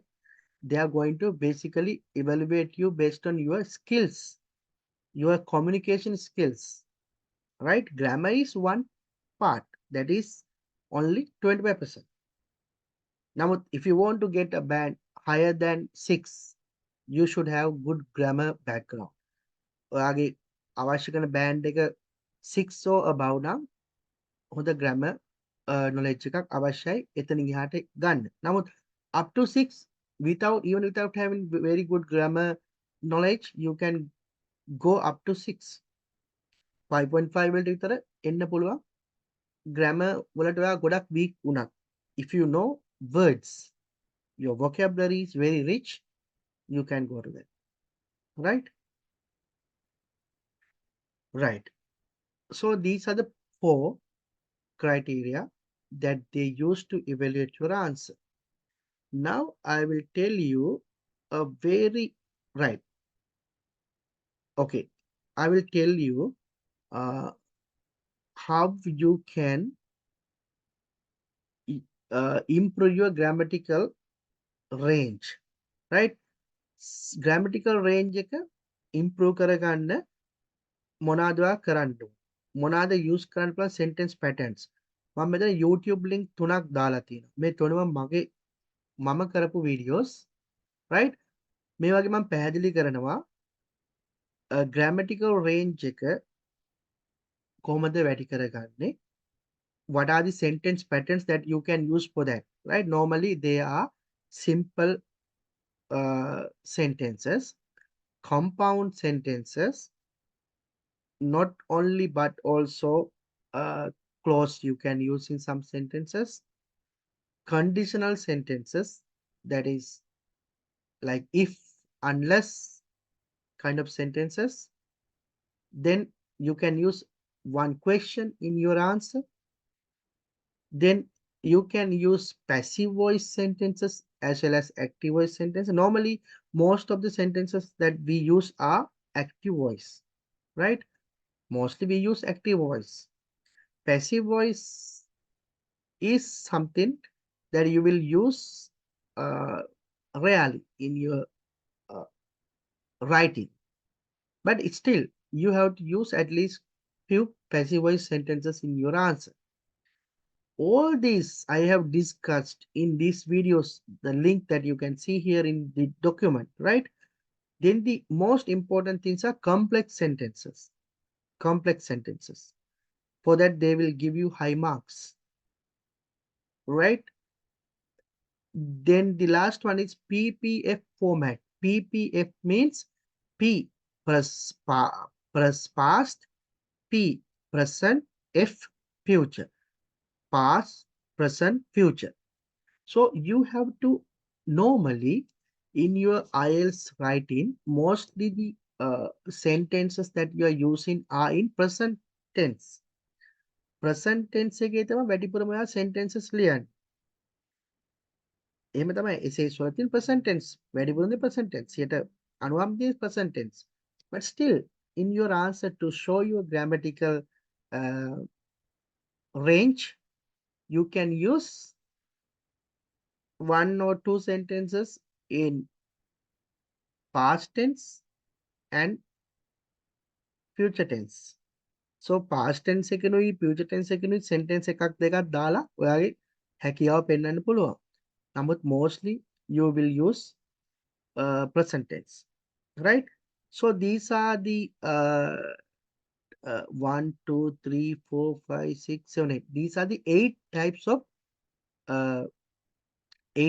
of grammatical structures that you can use, right? If you watch these videos, you will understand very well. මේ videos තුන බලන්න මම කරපු videos තුනක් ඔයාලට මේ ගැන හොඳටම පැහැදිලි කරනවා. Then point number 7, I have highlighted that in green color. Why? It is very important, highly important, right? මොකද්ද ඒ? මේ essay writing වලදී ගොඩක් කට්ටියට මේක හරියට කරගන්න බැරුව යන හේතුව තමා මේ essay question එක දැකපු ගමන් answer ලියන්න පටන් ගන්න. ඊට පස්සේ මැදක් යද්දි තේරෙනවා උත්තරේ හරියට ලියාගන්න හරි පාරේ නෙමෙයි යන්නේ කියලා. right? ඒ වගේම question එක හරියට තේරුම් අරගෙනත් නැහැ. අහලා තියෙන problem and solution question එක ලියන්නේ මෙන්න positive negative එකක්. right? question එක හරියට තේරුම් අරන් නැහැ. මොකක්ද මම මේ කියන්න හදන්නේ? It is very out. You have 40 minutes for your IELTS writing task. 40 minutes. But if you are not going to allocate adequate time for analysis part, you are going to definitely end up with a weak answer. Also, you may be facing difficulties to manage your time. right? මේ analyse කරන්න නැතුව පටන් ගත්තා කියලා ඔයාට මේක උත්තර ලියන්න කල් තියෙන දැන් මම මේක ඩස් කරලා ලියන්න පටන් ගත්තා ස්ට්‍රේට් අවේ මට ඕන තරම් වෙලාව තියෙනවා කියලා හිතුවොත් ඒක නෙමෙයි ඇත්තට වෙන්නේ. මොකද ඔයා ආන්සර් එක ලියද්දි ලියන අතරතුර ඔයා හිතන්නේ right? While you are writing you are thinking the points and then you are writing. This is something like that you are building a house without a proper plan. plan එකක් නැතුව ගෙයක් හදන්න පටන් ගන්නවා වගේ දෙයක් තමයි ඔයා මේ කරන්නේ. එතකොට ගේ අන්තිමට හැදිලා ඉවර වෙද්දී ඔයා බලාපොරොත්තු වෙච්ච ගේ නෙමෙයි තියෙන්නේ. right? So before you build the house, what you will do, you will hire a professional draftsman, and you will tell your requirement to the draftsman, and he will, according to your requirement, according to your whatever desires and necessities, he will draft a solution. He will draft a plan for your house. Then he will discuss that draft with you. Then he will finalize it. එහෙමනේ කරන්නේ. ඔයා ගෙදරට අවශ්‍ය දේවල් ටික කියපුවාම මේ විදිහට මේක හැදෙන්න ඕන මේ විදිහට කියපුවාම ඒ අනුව තමයි ඩ්‍රාෆ්ට්මන් ගෙදර සැලසුම ආදින්නේ. ඒ සැලසුමට අනුව තමයි ඊට පස්සේ BOQ එක හදන්නේ නේද? bill of quantity එක හදන්නේ සැලසුමට අනුව. ඒතර යන වියදමත් වේලාසන දාන්නවා. right? ඒ plan එක අනුව. ඒ plan එක පෙන්නපුවාම BOQ පෙන්නපුවාම ගේ හදන කොන්ට්‍රැක්ටර්ට මේකට යන කාලෙත් කියන්න පුළුවන්. එතකොට ඔයා ඒක යන්නේ plan එකක් අනුව අවසානයේදී ඔයා බලාපොරොත්තු ගේ වට හම්බ වෙනවා. right? නමුත් එහෙම plan එකක් නැතුව ගියොත් ඔයා අතරමැදදී දැන් අපි හිතමු එක බිත්තියක් බඳිනවා ඊට පස්සේ දෙන්න ඒ බිත්තිය බැඳාම අම්මට ඉරව්ව වැටෙන්නේ නැහැ. ඊට පස්සේ ඒ බිත්තිය අයින් කරනවා කඩනවා. ආය ජනේලයක් දානවා. right? ඔය වගේ ප්‍රශ්න තමයි එසේ එකක් ලියන්න ගත්තොත් ඔයා හරියට plan නොකර. Therefore, please allocate 5 to 10 minutes out of your 40 minutes. Allocate 5 to 10 minutes for analyzing the task and sketching your answer. Analyze and sketch your answer. So what are the steps? What you will do first? First, you will read the question 2-3 times, 3-4 times, right? Question එක එකපාරක් කියවලා නවතින්න එපා. ආයෙත් කියවන්න. question එක 3 සැරයක් විතර කියවන්න. මොකද question එකක් එකපාරක් කියද්දි මට උනා පළවෙනි සැරේ ඔළුවට යන එක ආයෙ දෙතුන් සැරයක් කියවද්දි තේරෙනවා පළවෙනි සැරේ හිතපු විදිය නෙමෙයි මේකේ අහලා තියෙන්නේ. ඒක හැමෝටම වෙන දෙයක්. Therefore, don't read only one time. Read the question 2-3 times. Right? That is a must. Then identify the core concept. In that question, what is the main concept? මේ question එකේ කතා කරන ප්‍රධාන කාරණාව මොකක්ද? core concept එක identify කරගන්න. Then the identify the question type. මේ question type එක මොකක්ද? මේ question එකේ කතා කරන්නේ problem and solution එකක්ද? එනත advantages disadvantages ද? අනේ type එක හඳුනගන්න. Then dismantle the question. Question එක dismantle කරන්න. Dismantle කරනවා කියන්නේ අපි මේසයක් ගියනවා.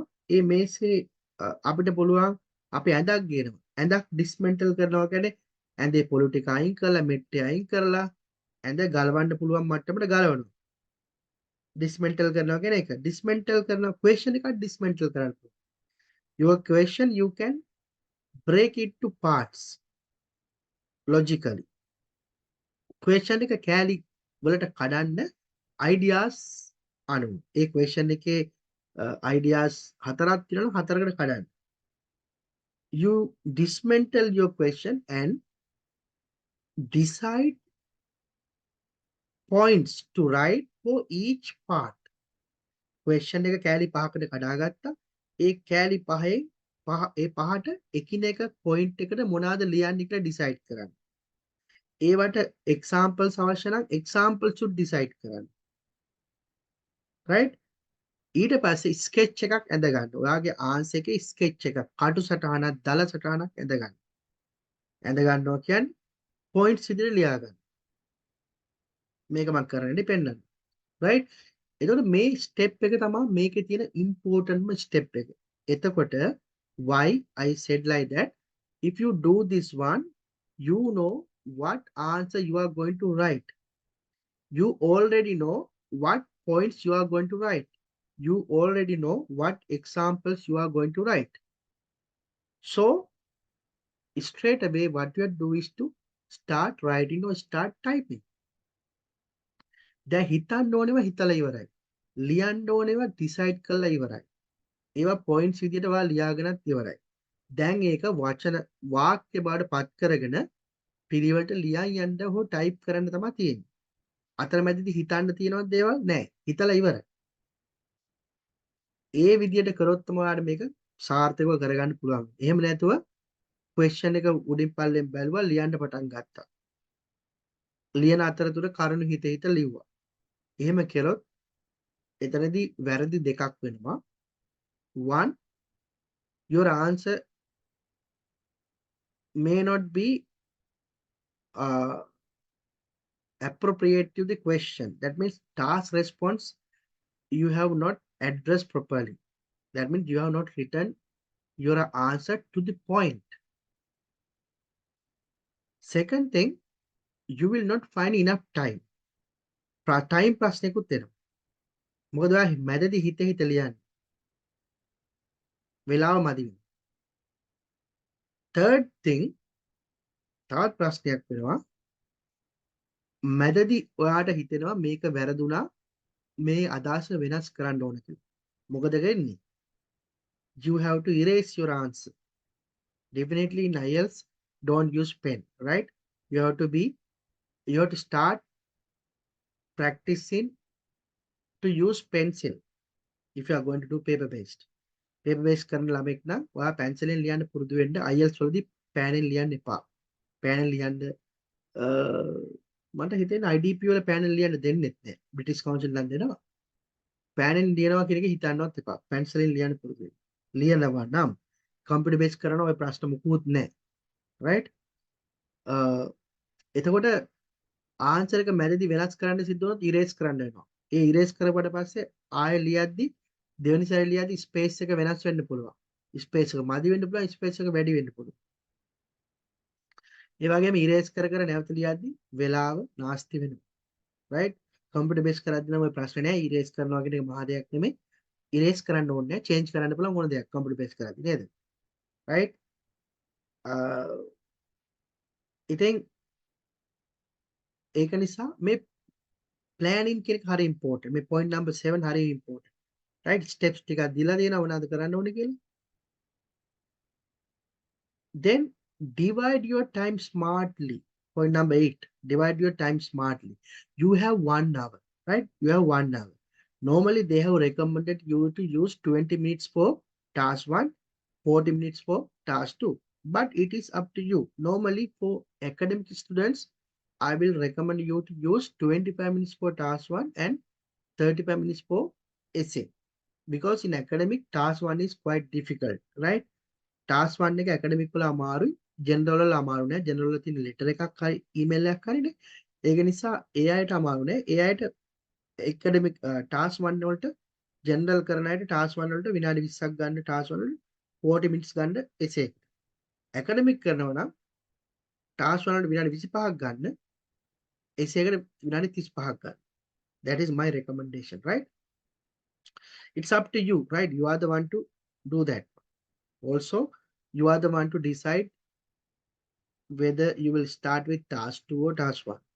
දැන් පැයක් දුන්නාම ඔයාට ඕන නම් ඉස්සෙල්ලාම රචනය ලියලා එසේ එක ලියලා ඊට පස්සේ task 1 වලට යන්න පුළුවන්. එහෙම නැත්නම් ඉස්සෙල්ලා task 1 කරලා ඊට පස්සේ task 2 කරන්න පුළුවන්. ඒක ඔයා තමයි decide කරන්නේ. එයාලා බලන්නේ නැහැ ඒක. එයා පැයයි ඔයාට දෙන්නේ. එච්චරයි. Avoid repetition of ideas, phrases and words. ඒක මම වෙලාසනක් කිව්වා. එකම වචන, එකම phrases, එකම ideas එක සැරේ ලියන්න ඕනේ. ඒකෙන් කියන්නේ නැහැ කිසිම වචනයක් දෙසරක් ලියන්න බෑ කියලා, right? එහෙම හිතන්න එපා, එහෙම එකක් නැහැ. right? සමහර වචන වාට දෙතුන් සැරේ ලියන්න වෙයි. එහෙම ඒවා avoid කරන්න බැරි වචන තියෙනවා. Point number 10, no contractions, no reductions, no informal language, no casual idioms. No. මේ ධාති හතර ඔයාගේ එක්සේ එකේදී පාවිච්චි කරන්න එපා. එකක් තමයි contractions. Contraction කියන්නේ shorten forms. දැන් I am කියන එක අපි shorten form එක තමයි I'm කියන එක නේ. apostrophe I apostrophe M, right? එතකොට he is කියන එක අපිට ලියන්න පුළුවන් his කියලා he apostrophe s, right? ඒවට අපි කියන contractions කියලා. එහෙම ලියන්න එපා කියලා තමයි මේකෙදි කියන්නේ. IELTS exam එකේදී ඔයා contractions use කරන්න එපා writing වලදී, right? writing වලදී කොහොමත් ඔයා full form එකම ලියන්න, right? I don't නෙමෙයි I do not, right? ඒ වගේම reductions use කරන්න එපා. reductions කියලා කියන්නේ අපි කතා කරද්දී පාවිච්චි කරන reductions. දැන් example එකකට අපි I don't want, I do not want කියන එක අපිට කියන්න පුළුවන් I don't know, I don't know, I do not know කියන එක අපිට කියන්න පුළුවන් I don't know, right? I do not know, I don't know, I don't know, I don't know, right? I am going to කියන එක අපිට I got to කියලා, right? right? I am අපි කිව්වොත් I have to ඒ වගේ තියෙන ගොඩක් තියෙනවා, right? අපිට reductions ගොඩක් තියෙනවා. අපි ගත්තොත් I want to be a doctor කියන එක අපි කියනවා I want to be a doctor, right? I want to be a doctor කියන I want to be a doctor කියනවා. ඒවට කියනවා reductions කියලා. reductions use කරන්නේ නැහැ අපි writing වලදී. කතා කරද්දී නම් reduction use කරන එක හොඳයි, right? ඒ වගේම informal වචන informal language පාවිච්චි කරන්නේ නැහැ, casual විදිහට ලියන්නේ නැහැ, right? idioms උනත් casual idioms කතා කරද්දී පාවිච්චි කරන idioms පාවිච්චි කරන්නේ නැහැ. writing වලදී formal තමයි ලියන්නේ. ඔයා academic උනත් general උනත් formal answer එකක් තමයි essay එකේදී බලාපොරොත්තු වෙන්නේ, right? නමුත් පොඩි සාහනයක් තියෙනවා general අයට general අය ලියද්දී එයාලගෙන් academic අයගේ තරම්ම formal වචන බලාපොරොත්තු වෙන්නේ නැහැ, right? හැබැයි ඉතින් general අයටයි academic අයටයි කියලා essays එන essays වල වෙනසක් නැහැ. එකම ඒවා තමයි එන්නේ, right? point number 11, write precise and relevant answers. ඒ වගේම point එකට කෙටියෙන් ලියන්න කියලා තමයි කියන්නේ, right? හරි point එකට කෙටියෙන් ලියන්න. ඊළඟට maintain a book to identify right words, phrases and grammatical structures related to each type of answers as well as common vocabularies for writing. Read good answers to grab such vocabulary. දැන් ඔයා writing වලට වෙනම පොතක් තියාගන්න. right? normally IELTS කරද්දි මගේ classes වලදී writing වලට පොතකුත් ඕන, ස්පීකින් වලට පොතකුත් ඕන. අනිත් ඒවාට නම් අවශ්‍ය නැහැ. අනිත් ඒවාට මන් දෙන නෝට්ස් ඇති. right? රයිටින් වලටයි ස්පීකින් වලටයි පොත් දෙකක් ඕන. රයිටින් වලට වෙන පොතක් තියාගන්න. මේ පොතේ ඔයා ලියන්න. ඔයා එදිනෙදා එසේස් කියවද්දි ඔයාට හම්බෙන important වචන, ඔයාට හම්බෙන important phrases, ඔයාට හම්බෙන important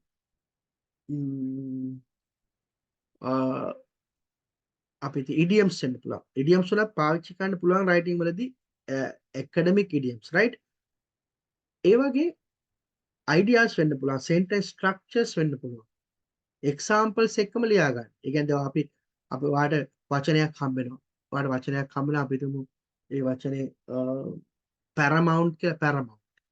එතකොට මේ paramount කියන එක වචනේ තේරුම මොකද්ද? right? ඒ වගේම ඒ වචනේ භාවිතා කරන්නේ කොහොමද? example එකක් එක්කම ලියා ගන්න. right?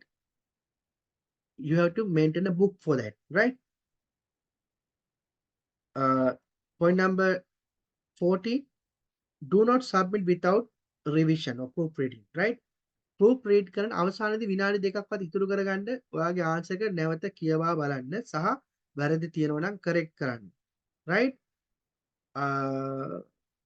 proofread කරන්න. normally දැන් අපි ගත්තොත් විනාඩි 10ක්වත් විනාඩි 5ක් 10ක් විතර මුලින් ඔයා planning වලට පාවිච්චි කරනවා. ලියන්න ඔයා විනාඩි 28ක් විතර පාවිච්චි කරනවා. අවසානයේදී ඔයා proofread කරන විනාඩි 2ක් පාවිච්චි කරනවා. ඔය විදිහට තමයි ආන්සර් එක ලියන්නේ. ඒ වගේම avoid number 13 මට අමතක වුණා. avoid writing long paragraphs and sentences. paragraphs ගොඩක් දිග paragraphs ලියන්න එපා. right? paragraphs එක සාමාන්‍යයෙන් lines 5-6ක් තමයි එක paragraph එකක ලියන්නේ. right? එතකොට paragraph එකක් ලියද්දි long paragraph ලියන්න එපා. ඒ වගේම long sentence ලියන්නත් එපා. ඒකත් හරි important. සමහර අය sentence වල ලියනවා කමා දදා එකම sentence එකේ ideas ඔක්කොම ලියනවා. ඒ කියන්නේ අපි sentence එකක් කියපුවාම සාමාන්‍ය sentence එකක clauses දෙකයි තියෙන්න ඕනේ. ඒ කියන්නේ dependent clause එකයි independent clause එකයි නැත්නම් independent clauses දෙකක්. right? එහෙම නැතුව ඔයාට ලියන්න පුළුවන් grammatically එක් වාක්‍යයක clauses 5ක් වුණත් දාලා ලියන්න පුළුවන්.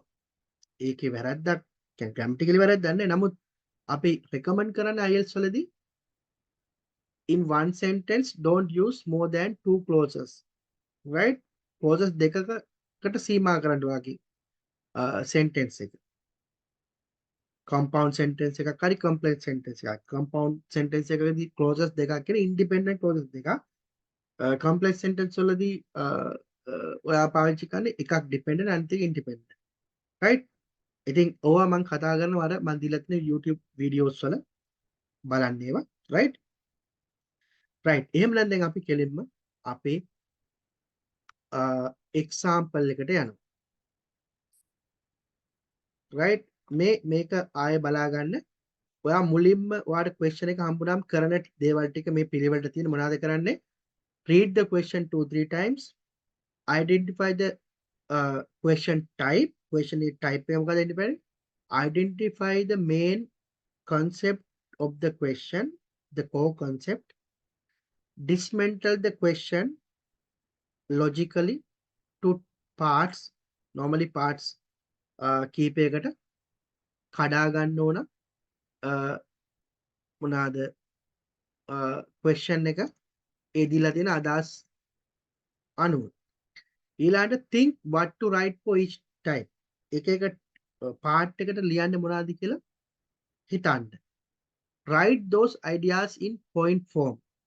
ඒ part එකෙන් part එකට ලියන දේවල් point form එකෙන් ලියා ගන්න.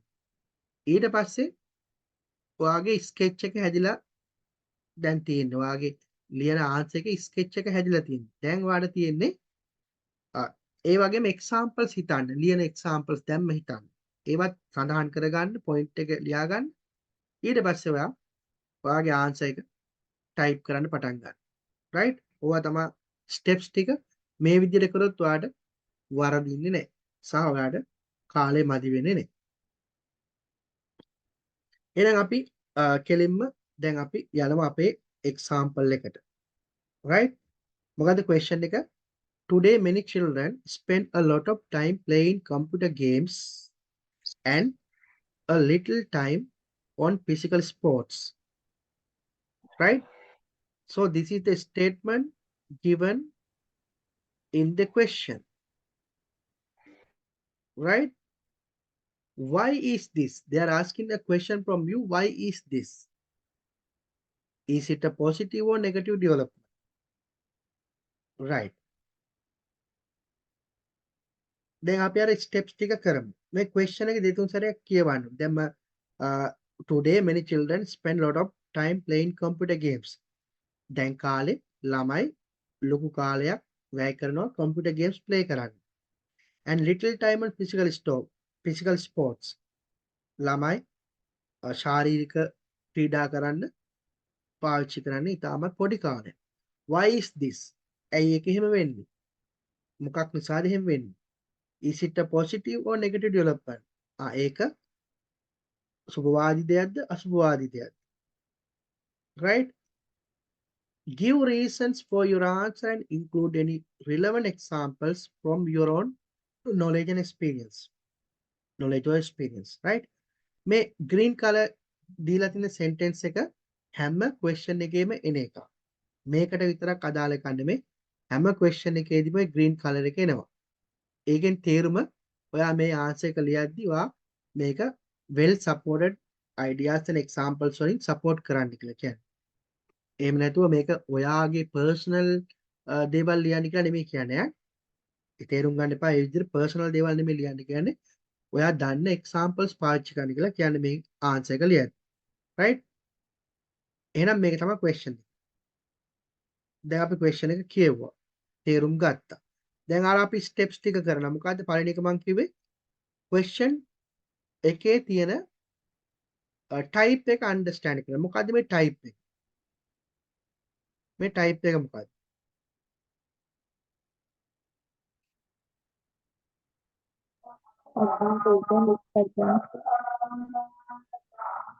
ආයි කියන්න.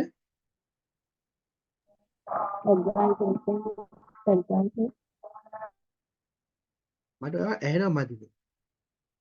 Can you repeat again?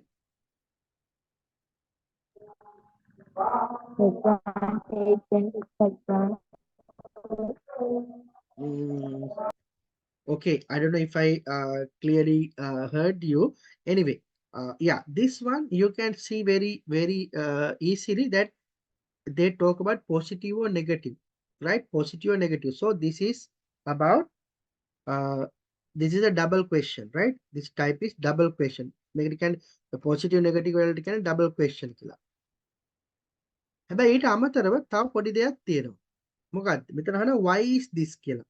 why කියන්නේ මොකද්ද? cause එක නේද? why කියන්නේ cause එක. cause එක කියන්නේ හේතුව. why කියන්නේ හේතුවනේ. why is this කියන්නේ ඒක එහෙම වෙන්නේ ඇයි? the cause. ඒතර මේක cause කියන දෙයක් මෙතන තියෙනවා.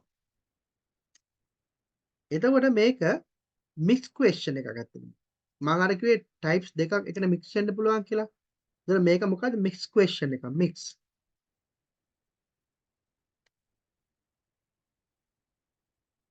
right? ඉතින් මේ type එක හඳුනා ගැනීම ඔයාගේ answer එක ලියන්න පහසු කරනවා. right? type එක හඳුනාගත්තා. මේක mix question එකක්. right? double question එකක් pause එකක් ලියන්න තියෙනවා. ඒ කියන්නේ mix question එකක්. right? ඊළඟ මේකේ තියෙන main concept එක මොකක්ද? What is the main concept of this question? Can somebody tell me the main concept in this question?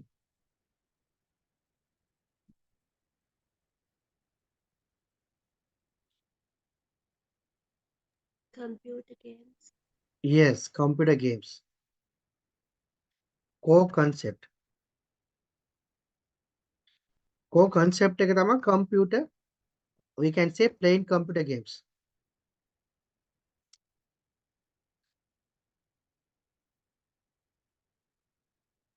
computer games play කරන එක තමයි මේකේ තියෙන ප්‍රධානම concept එක. එතකොට අපි concept එකත් identify කරගත්තා, type එකත් identify කරගත්තා,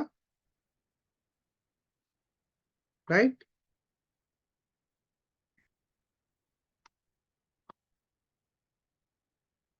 දැන් අපිට තියෙන්නේ question එක dismantle කරගන්න. question එක carry වලට කඩා ගන්න. right? ඔන්න මම question එක dismantle කරලා තිනවා මෙතන ඊළඟ. carry 5කට කඩලා තිනවා. කොහොමද? question එක මොකක්ද කියන්නේ? Today many children spend lot of time playing computer games. ඒක එක කාරණාවක්. one concept. Today many children spend a lot of time playing computer games. Right? Second one, and little time on physical sports. දෙවෙනි කාරණාව. පළවෙනි කාරණාව මොකද්ද? ළමයි මේ දවස්වල يعني මේ කාලේ වැඩිපුරම කම්පියුටර් ගේම්ස් ප්ලේ කරන්න ටයිම් එක යූස් කරනවා. දෙවෙනි කාරණාව පොඩි කාලයක් තමයි පාවිච්චි කරන්නේ ෆිසිකල් ස්පෝර්ට්ස් වලට. තුන්වෙනි කාරණාව why is this? ඇයි එහෙම වෙන්නේ? තුන්වෙනි කාරණාව. හතරවෙනි එක is it a positive development? Last one, is it a negative development? Right? So these are the 5 things they have touched in this question. So these are the 5 main things that you have to cover in your answer. Right? Clear? These are the 5 main things you have to cover in your answer. So you have to plan how you are going to do that. So the first one, today many children spend a lot of time playing computer games. Can mama need at least one sentence from your words in the introduction. Introduction එකට මම ලියනවා මේ පළවෙනි කාරණාව ගැන යම්කිසි වාක්‍යයක් ලියන්න ඕනේ. ඒ කියන්නේ මේ කාලේ ළමයි වැඩිපුර කම්පියුටර් ගේම්ස් වලට යොමු වෙලා කියන එක අපි අපේ වචන වලින් ලියන්න ඕනේ. Right? Excuse me, sir. Yeah. Yes. Yeah, you When can it talk. comes to computer-based writing test, will they provide us any papers Yeah, to yeah, yeah. sketch out? Sir? Yes, definitely. Even you are doing computer based in speaking, writing, reading, listening, in all these section you will be given a paper and pencil. Right? Paper and pencil එක computer based කරද්දි හැම section එකේදීම දෙනවා. Okay? Thank you, sir. Okay. Right. So sketching part you can do either computer game sketching part එක කරගන්න පුළුවන් වාට එහෙම නැත්නම් paper එකෙන් ලියලා කරන්න පුළුවන්. Right. Second one, a little time on physical sports. එහෙනම් ඒ ගැනත් ඔයා introduction එකේදී එක වාක්‍යයක් ඇතුළත් කරන්න ඕන. එක අදහසක්. Right? Introduction එකේදී.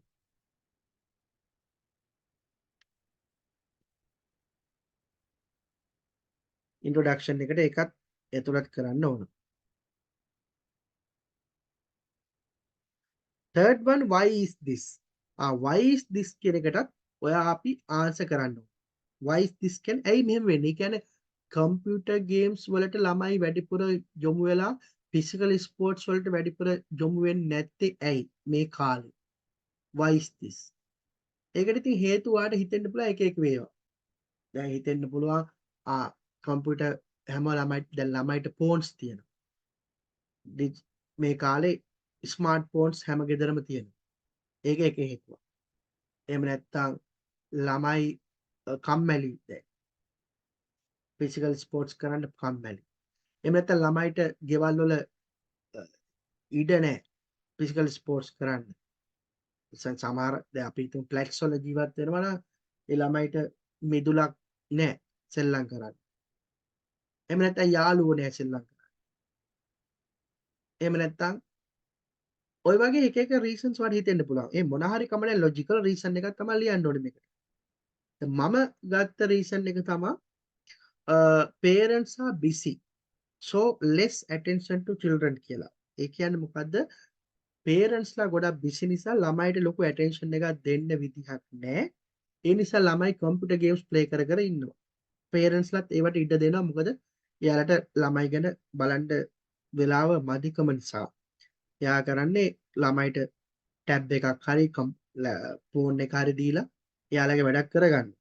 රයිට්? ඉතින් ඒක ප්‍රධානම රීසන් එකක් විදිහට මම මෙන්ෂන් කරනවා. නමුත් ඔයා වෙන රීසන් එකක් ඔයාලට හිතෙන්න පුළුවන්. ප්‍රශ්නයක් නැහැ. මොකද මේ in IELTS they are not testing your knowledge or smartness. ඔයා කොච්චර ස්මාර්ට්ද, ඔයා කොච්චර knowledgeable ද කියන එක එච්චර ඉම්පෝටන්ට් නෑ. ඔයා ලියපු අදහස වැඩි ස්මාර්ට් නැති වුණත් ඒ අදහස පිළිවෙලට ලියලා තියෙනවා නම් එච්චරයි. රයිට්? අදහස් කොච්චර ඉන්ටරෙස්ටිංද කියන එක ඉම්පෝටන්ට් නෑ යාලට. එයාලා බලන්නේ ඔයගේ කමියුනිකේෂන් ස්කිල්ස් මිසක් ඔයාගේ ඉන්ටෙලිජන්ස් එක නෙමෙයි. ඊට පස්සේ is it a positive development කියලා එයාලා අහනවා. ඒ පැත්තටත් අපි උත්තර දෙන්න ඕන. ඒ පැත්තට මොනවද මං කාරණා දෙකක් හිතුවා මේකට ලියන්න. මේක පොසිටිව් කියලා මට හිතෙනවා කම්පියුටර් ගේම්ස්. මොකද බ්‍රේන් පවර් ඉම්ප්‍රූව් වෙනවා සමහර ළමයිගේ කම්පියුටර් ගේම්ස් පාවිච්චි කරද්දී, especially if they are playing logical computer games, mathematical, educational computer games පාවිච්චි කරද්දී එයාලගේ බ්‍රේන් පවර් ඉම්ප්‍රූව් වෙනවා. රයිට්? ඒ වගේම ලැන්ග්වේජ් ඉම්ප්‍රූව් කරගන්න පුළුවන් කම්පියුටර් ගේම්ස් පාවිච්චි කරද්දී. එක්සාම්පල් එකකුත් මම දීලා spellquiz.com spellquiz.com කියලා ඔයාලා ගිහලා බලන්න. මේකේ මේ ගේම් එක ගේම් එකක් වගේ ප්ලේ කරන්න පුළුවන් එකක්. වෙබ්සයිට් එක spellquiz.com. ඒකේ තියෙනවා මොනවාද games how to improve your spellings, improve your vocabulary, improve your listening. ඔය තුනම ඉම්ප්‍රූව් කරගන්න පුළුවන් spellquiz.com එකේ. ඒවා ගේම්ස් විදිහට තියෙනවා. රයිට්? ඔයාලට ප්ලේ කරන්න පුළුවන්. මම කොහොමද මේක රෙකමන්ඩ් කරනවා ඔයාලට ලිස්ටිං කරද්දී. ඒතකොට මම පොයින්ට්ස් දෙකක් ලියුවා. මොකද්ද? පොයින්ට් දෙකක් ඩිසයිඩ් කරා. brain power improvement and language skill improvement කියලා. ඊට පස්සේ නෙගටිව් සයිඩ් එකට. මොකද මේ පොයින්ට්ස් ගොඩාක් දැනගත්තට පොයින්ට්ස් ගොඩාක් ලියන්න එපා. පොයින්ට්ස් දෙකක් ඇති එක සයිඩ් එකකට. රයිට්? මොකද ඔයා මේක වචන 250ක ආන්සර් එකක් ලියන්නේ. Then the other one is negative. Is it a negative development? What is your answer? Yes. For that also we have some points. What is that? First one, addiction. Addiction. ඇබ්බැහි වීම. ඒක හොඳ නැති දෙයක්. මේ computer games වලට ඇබ්බැහි වීම. දෙවන එක inappropriate content. ඒ කියන්නේ ළමයිට සුදුසු නැති contents වලට ළමයි access කරන්න පුළුවන්. Right? ඉතින් මේ නිසා ඇතිවෙච්ච ඛේදවාචකයක් තමයි suicide case එක. Right? ඒ කියන්නේ addiction නිසා suicide කරගත්තු ළමයි ඉන්නවා. ලංකාවෙත් addiction නිසා ළමයිගේ mental condition එකක් ඇති වෙනවා suicide කරගන්න. ඒ කියන්නේ example එකක් විදිහට අපි හිතමු ලංකාවේ වුණා දැන් ගේම්ස් ප්ලේ කරනවා. සමහර ගේම්ස් ප්ලේ කරද්දී මුල් ටිකේ ෆ්‍රී දුන්නාට පස්සේ සල්ලි ඉල්ලනවා. එතකොට එයා කරන්නේ ගෙදර තියෙන ළමයි තාත්තගේ හරි අම්මගේ හරි ක්‍රෙඩිට් කාඩ් එකක් යූස් කරලා පේමන්ට් කරනවා. ටික දවසක් ඇද්දි අම්මා දැනගන්නවා. තාත්තා දැනගන්නවා. ඕක නවත්තලා දානවා. ඊට පස්සේ අර ළමයාට අර ප්ලේ නොකර ඉන්න බෑ. ප්ලේ කරන්නත් බෑ. මොකද සල්ලි ගෙවන්න ඕනේ ප්ලේ කරා. ඉතින් ළමයා ඊට පස්සේ ෆ්‍රස්ට්‍රේට් වෙනවා. සමහරට ළමයා ඔකට ගොඩාක් ඇබ්බැහි වෙලා නම් ළමයා සුයිසයිඩ් කරගන්නවත් පුළුවන්. එහෙම වෙච්ච අවස්ථා දෙනවා. Right? So now I have decided, I have broken down my question, I have decided what to write, I have identified the question type, I have identified the main concept in the question. Right? දැන් අපි මේක sketch එකක් හදා ගන්නවා. ඒ කියන්නේ කොහොමද? ඒ බලන්න sketch එක පැරග්‍රාෆ් පහක් මම ලියන්නේ. ඉන්ට්‍රොඩක්ෂන් පැරග්‍රාෆ් එකේදී මම question එක පැරාෆ්‍රේස් කරලා ලියනවා. ඒ වගේම why is this කියන එකත් මම cover කරනවා ඉන්ට්‍රොඩක්ෂන් එකේදී. right? ඊළඟට මගේ ඔපිනියන් එකත් අහනවනේ. මගේ ඔපිනියන් එක තමයි මේක positive, it has positive and negative both sides, but it has more positive side කියන එක තමයි මගේ ඔපිනියන් එක. right? It has more positive side. තමයි මගේ ඔපිනියන් එක. ඔපිනියන් එකත් තීරණය කරා. තුන්වෙනි බොඩි පැරග්‍රාෆ් එක මොකද්ද? තුන්වෙනි පැරග්‍රාෆ් එකේ තමයි මම ලියන්නේ පොසිටිව් සයිඩ් එකේ අදහස් ටික. හතරවෙනි පැරග්‍රාෆේ මම ලියනවා හතරවෙනි පැරග්‍රාෆේ මම ලියනවා නෙගටිව් සයිඩ් එකේ අදහස් ටික. පස්වෙනි පැරග්‍රාෆේ මම ලියනවා කන්ක්ලූෂන් එක. රයිට්? එතකොට ලියන්නේ මොනවද කියලා මේ විදිහට පොයින්ට්ස් විදිහට ඔයා ස්කෙච් එක හදා ගන්න ඕන. දැන් ඔයා ලියන්නේ මොනවද කියලා ඩිසයිඩ් කරලා ඉවරයි. ආන්සර් එක ඩිසයිඩ් කරලා ඉවරයි ඇත්තට. රචනාව ඩිසයිඩ් කරලා ඉවරයි. දැන් ඔයාට මේක වාක්‍ය බවට පත් කරගෙන ලියන්නයි තියෙන්නේ. රයිට්? දැන් අපි බලමු ආන්සර් එක. රයිට්. මේ ක්වෙස්චන් එක මම ආයේ ලියලා තියෙනවා මෙතන. සහ මම ඒකට ඩිෆරන්ට් කලර්ස් දාලා තියෙනවා. අපි අර මේක කඩාගත්ත විදිහට points විදිහට. right? Today many children spend lot of time playing computer games. එක කලර් එකක් and little time on physical sports. මම මේ පාඩ පැහැදිලි කරන්නයි කලර්ස් දාලා තිනවා. එක්සෑම් එකේදී මේ කලර්ස් ඩිෆරන්ට් කලර්ස් දාන්න බෑ. කම්පියුටර් බේස් වලදී නම් මෙහෙම highlight කරන්න පුළුවන්. නමුත් එකම කලර් එකයි තියෙන්නේ. කලර්ස් කීපයක් නැහැ. right?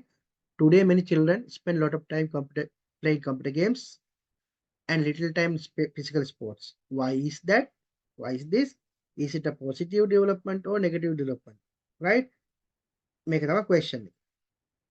දැන් මම කිව්වා answers ලියද්දි මුලින්ම ලියන්නේ introduction paragraph. introduction paragraph එකේදී first sentence එක විදිහට අපි ලියන්නේ core concept එක.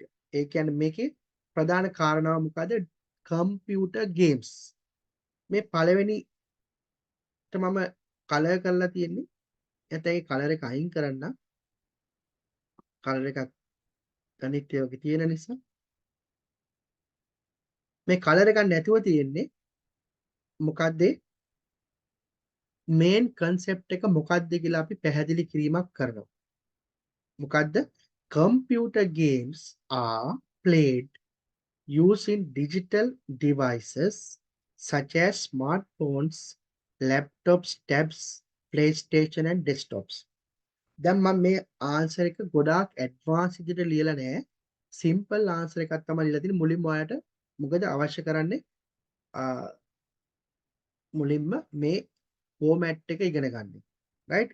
ඉතින් මම සිම්පල් ඉංග්‍රීසි මෙතන පාවිච්චි කරලා තියෙන්නේ. ගොඩක් ඇඩ්වාන්ස් ඉංග්‍රීසි පාවිච්චි කරලා නැහැ. රයිට්? මේකටම මම ආන්සර් එක ඇඩ්වාන්ස් ආන්සර් එකකුත් පස්සේ දෙනවා. දැනට මේක ඉගෙන ගන්න ෆෝමැට් එක ඉගෙන ගන්න. right? So the computer games are played using digital games such as smartphones, laptops, tabs, PlayStation and desktops. දැන් computer games කියන්නේ මේ digital games කොහොමද play කරන්නේ? use කරලා laptops, tabs ඒවා use කරලා කරන්නේ. ඒතකොට මේ main concept එක මොකක්ද කියලා අපි එක වාක්‍යයකින් කිව්වා. දැන් අපි දෙවනුවට අපි කරන්නේ මොකද්ද? paraphrase the question. question එක paraphrase කරන එක දෙවනුවට කරන්නේ. මේ paraphrase the question කියන එක තමයි මම කලර්ස් වලින් පෙන්නලා තියෙන්නේ. ඒ කියන්නේ question එකේ තියෙන ideas අපි අපේ words වලින් ලියලා තියෙනවා. එක එක idea එක මම differentiate කරන්න different colors දාලා තියෙනවා. right? ඒතර question එකක් විදිහට paraphrase කරන්නේ question එක statement එකක් විදිහට paraphrase කරන්නේ. ඔයා ගෙදර ගියාද question එක ඒක statement එකක් ලියන්නේ කොහමද? ඔයා ගෙදර ගියාද? නෑ මම ගෙදර ගියා. right? එතකොට statement එකක් වෙද්දී ඒක question එකක් විදිහට නෙමෙයි ලියන්නේ. ඒක statement එකක් විදිහට. ඒක සාමාන්‍ය වාක්‍යයක් විදිහට.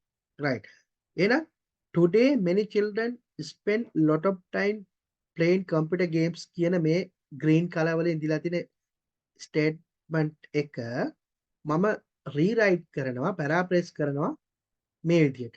මේ green වලින්ම තියෙන එකමයි digital games are popular among children nowadays. බලන්න අදහස් දෙක එකයි නේද? පළවෙනි එකේ කියන්නේ today many children spend lot of time playing computer games. අද කාලේ ළමයි ගොඩක් ළමයි computer games වලට ලොකු කාලයක් වැය කරනවා. ඒක මම ලියනවා කොහමද? digital games are popular among children nowadays. computer games වලට digital games කියලා ලියලා තියෙනවා. popular කියන එක අර අතන playing computer games spend lot of time කියන එක popular කියලා අරන් තිනවා. popular කියන්නේ ඉතින් ජනප්‍රිය කියන එකනේ. ලොකු කාලයක් ඒකට වැය කරනවා කියන එකම තමයි popular කියන්නේ නේද? among children nowadays. Nowadays කියන්නේ අර today කියන අදහස. අද කාලේ. දැන් ඔයාලට පේන්න ඕන ඒ අදහසම තමයි මේ වාක්‍යෙනුත් තියෙන්නේ. හැබැයි ඒක මම ලියලා තියෙන්නේ වෙන විදියකට. වෙන වචනවලින්. නේද? ඊළඟට මම දැන් මේ තියෙන පිළිවෙලටම ලියන්න අවශ්‍ය නැහැ. ඊළඟට මම why is this කියන question එකට answer එක ලියනවා.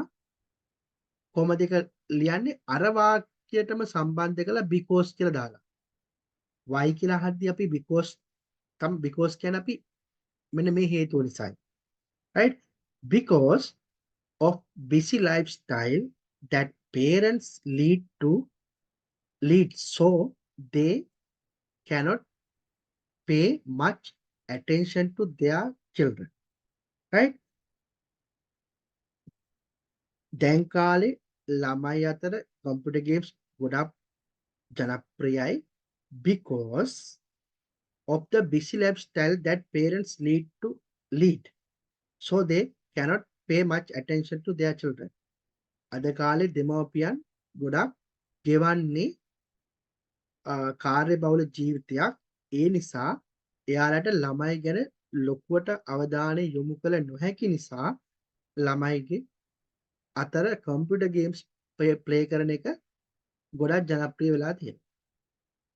right? තේරුණාද? ඊළඟට අර yellow color වලින් තියෙනවා දැන් අර question එකේ තියෙන පිළිවෙලටම ලියන්න ඕනේ නැහැ කියලා කිව්ව එකයි මම. අදහස් ටිකයි පිළිවෙලට තියෙන්න ඕනේ. question එකේ පිළිවෙලටම ඕනේ නැහැ. little time on physical sport කියන එක මම මෙහෙම ලියනවා. කොහොමද ලියන්නේ? children spend their time more on computer games than physical activities. right? ශාරීරික ක්‍රියාකාරකම් වලට වඩා ළමයි කාලය වැය කරන්නේ computer games digital games play කරන්න. අර අදහසම තමයි මෙතන තියෙන්නේ වචන වෙනස්. physical sports physical activities වෙලා little time කියන එක අපි සංසන්දනාත්මක ලියලා තිනවා spend more time for computer games කියලා than physical activities. ඊළාට දෙවෙනි last එක තමයි last එක කියන කාරණා දෙකක් ඇත්තටම is it a positive or negative development. right? ඒක මම ලියනවා මෙහෙම there are benefits and drawbacks of playing computer games. benefits කියලා මම මේ කියලා තියෙන්නේ positive කියන්න, drawbacks කියලා තියෙන්නේ negative කියන්න. computer games play කිරීම තුළ වාසිදායක දේවල් සහ අවාසිදායක දේවල් තියෙනවා කියලා තමයි මේ කියලා තියෙන්නේ අර positive and negative කියන එක. right? එතකොට ඔයාලට තේරෙන්න ඕන මේ colors වලින් මම දාලා තියෙන එක වෙන මොකක්වත් නෙමෙයි අර question එකම sentence form එකෙන් question form එකෙන් නෙමෙයි statement form එකෙන් ලියලා තියෙනවා rewrite කරලා. ප්‍රශ්නයක් විදිහට නෙමෙයි statement එකක් විදිහට. clearද? තුන්වෙනි කාරණාව තමයි how this essay looks like. now introduction එකේදී points තුනක් තියෙනවා. introduction එකේදී points තුනක් තියෙනවා. මොකක්ද?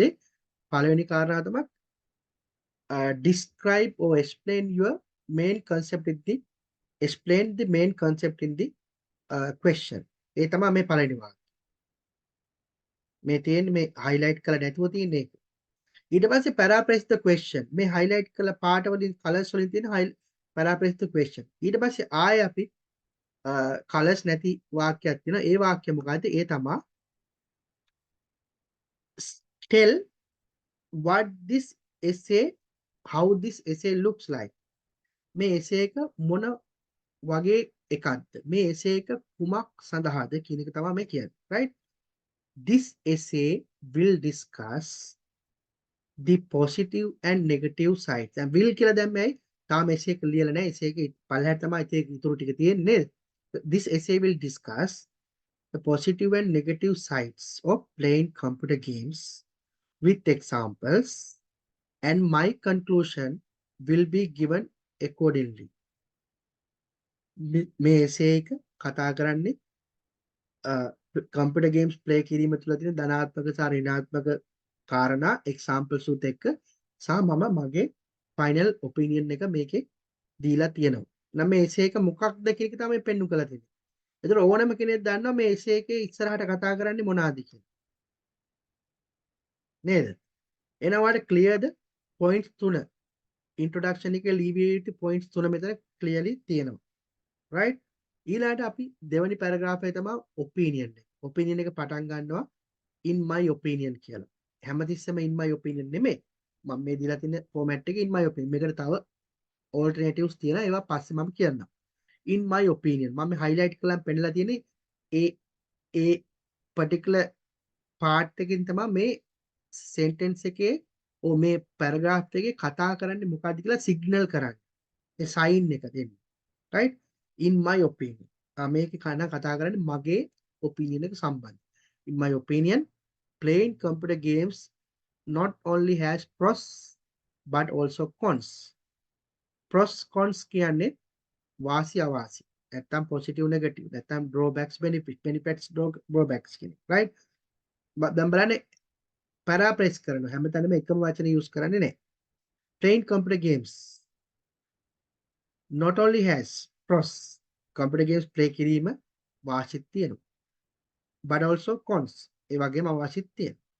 However, ඒ වුණාට the pros outweigh the cons. ඒ කියන්නේ වාසි වැඩි අවාසි වලට වඩා. outweigh කියන වචනේ ඉගෙන ගන්න හරිම important. outweigh කියන වචනේ IELTS writing වලදී ගොඩක් වැදගත් වචනයක් පාවිච්චි කරන. spellings බලන්න outweigh ලියන්නේ OUTWEIGH. සමහර මන් දැකලා තියෙනවා මේ IELTS උගන්වන කට්ටියම outweigh කියලා ලියනවා. T අකුරු අවසන් T අකුරකුත් ලියනවා. එහෙම වචනයක් නෑ. ඒක වැරදි. right? outweigh. OUTWEIGH. outweigh. outweigh කියන්නේ more than කියන එක. ඒක verb එකක් more than කියන්නේ. එහෙනම් pros more than pros are more than cons කියන එක තමයි. ඒතර outweigh කියන්නේ is more than or are more than කියන එක. right? ඒතර outweigh කියන වචනේත් එක than use කරන්නේ නැහැ.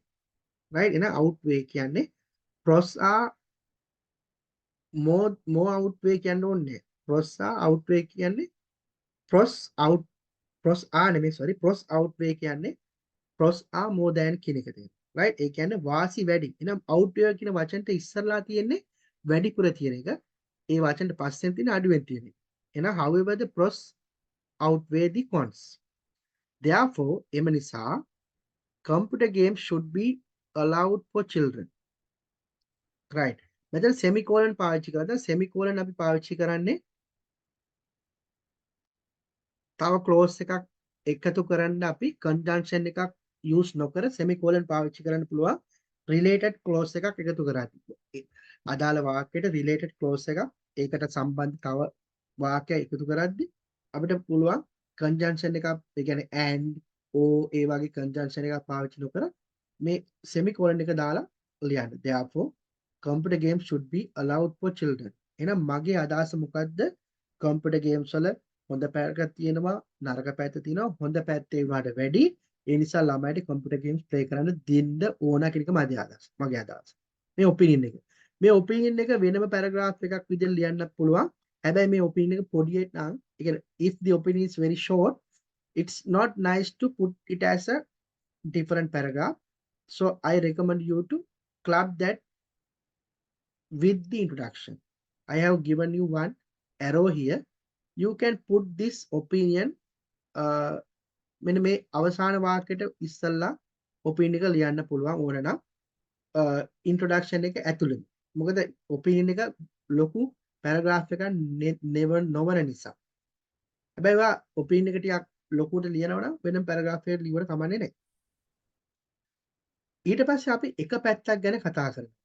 එක පැත්තක් ගැන කතා කරමු. ඒ තමයි අපි දැන් මෙතනදී මම කියන්නේ වාසි වැඩි කියන්නේ නැත්නම් පොසිටිව් පැත්ත වැඩි කියලානේ. එතකොට අපි පොසිටිව් පැත්ත ලියන්න ඕනේ අන්තිමට. ඒක එහෙම කොහෙවත් කවුරුත් කියන්නේ මමයි කියන්නේ. right?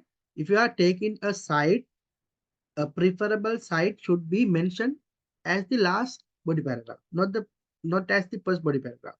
right? body paragraph දෙවෙනියට ගානේ නම් පොසිටිව් පැත්ත. එහෙනම් පළවෙනි බොඩි පැරග්‍රාෆ් එකට ගන්න නෙගටිව් පැත්ත. දැන් නෙගටිව් පැත්ත ලියනවා. මොකද ලියන්නේ? on the other hand. on the one hand. එක පැත්තක් ගැන කතා කරනවා නම් on the one hand කියන එක පැත්තක් ගැන කතා කරනවා නම් there are several negative impacts of children playing computer games. ළමයි computer games play කිරීම තුළ ගොඩක් negative දේවල් තියෙනවා. such as addiction. such as කියලා කියන්නේ example එකක් කියන එක.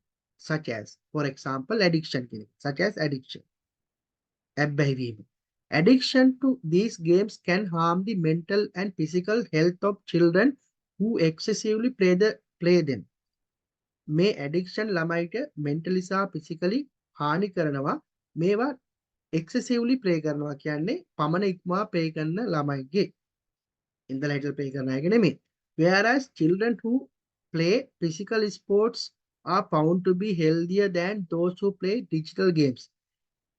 ඒ වුණා ඒ වගේම අපිට කියන්න පුළුවන් මේ physical games play කරන ළමයි සෞඛ්‍ය සම්පන්නයි මේ computer games play කරන ළමයිට වඩා.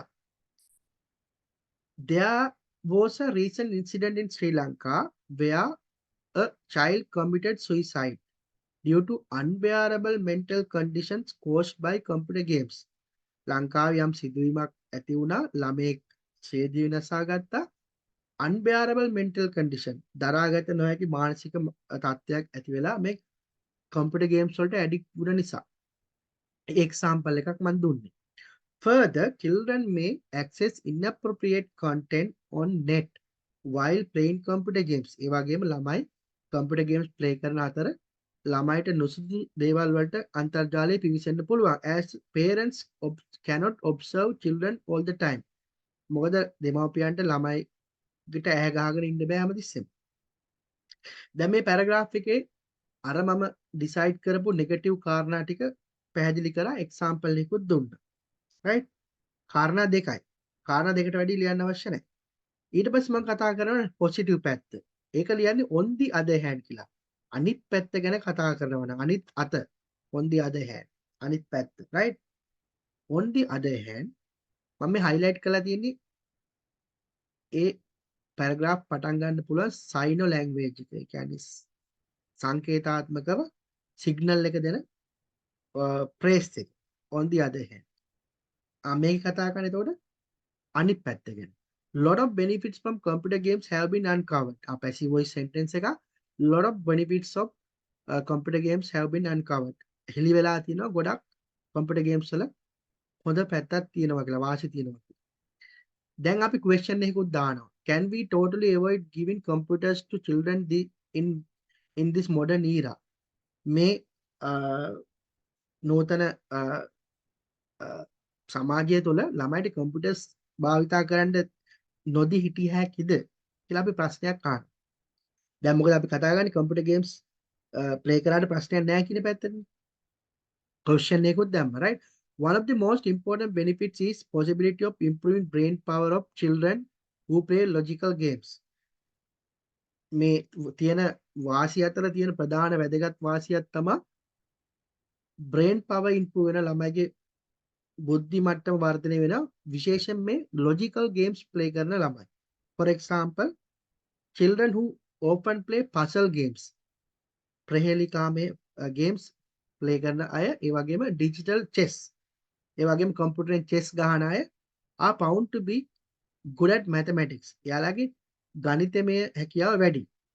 Furthermore, තවදුරටත් කියනවා නම් children involved in playing language based games such as spellquiz.com learn spellings and listening skills faster than other children who limit their education to classroom.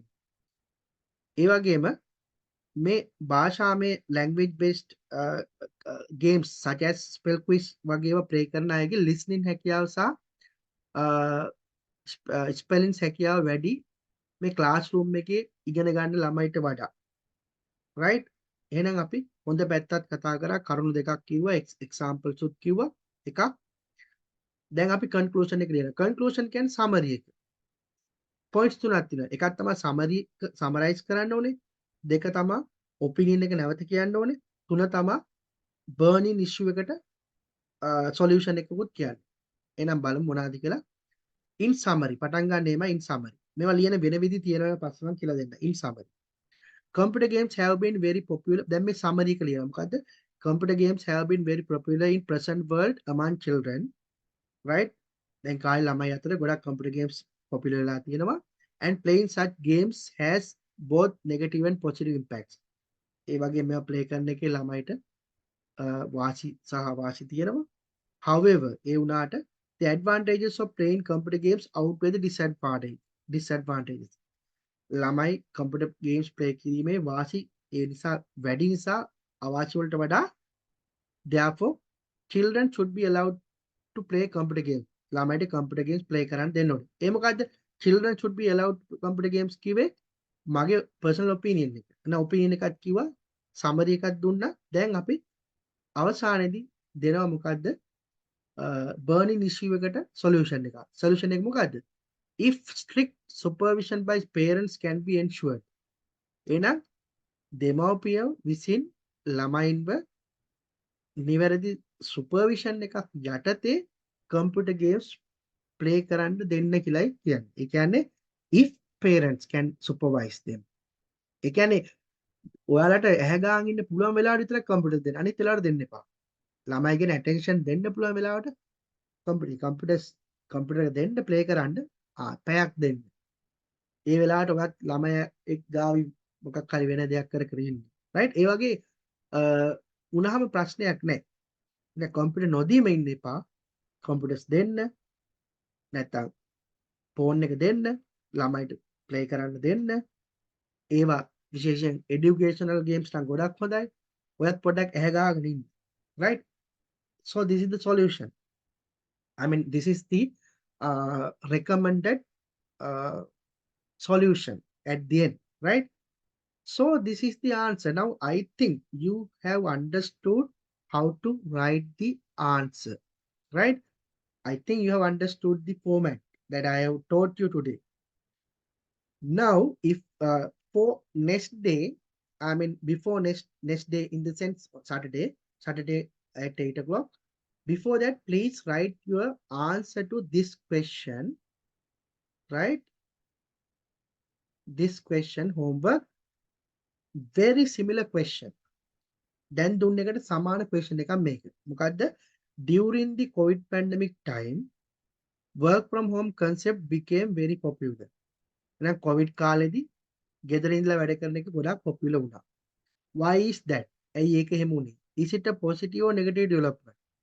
Work from home කියන්නේ positive එකක්ද negative එකක්ද? right? දැන් අර දුන්න digital games වගේම තමයි. same format ඒ විදියටම answer එකක් ලියලා මට එවන්න. right? අපි ඒක discuss කරනවා ඊළඟ දවසේ. ඊළඟ දවසේ අපි continue කරනවා essay writing.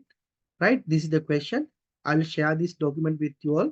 I have given some links here. You can have a look. Right? There are a lot of links I have given in this document. Also, I have given one website that you can use to improve your essay writing and your reading. This is very important website, procon.org. There are a lot of articles that you can read in that part. Also, you can read good essays, answers, and pick words from those essays. දැන් මේ essays කියවන ගමන් ඔයා ඒ වගේ එකතු කරගන්න වචන ඒ වගේ එකතු කරගන්න grammatical patterns are important, right? එහෙමනම් මට දැන් ඔයාලට chance එක දෙන්න පුළුවන්.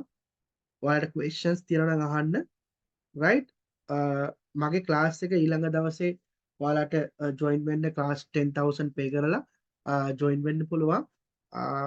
bank details මම group එකට දාන්නම්.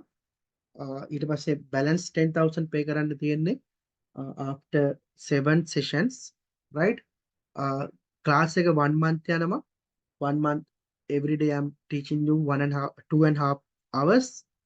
ඔක්කොම totally 37.5 hours උගන්වනවා.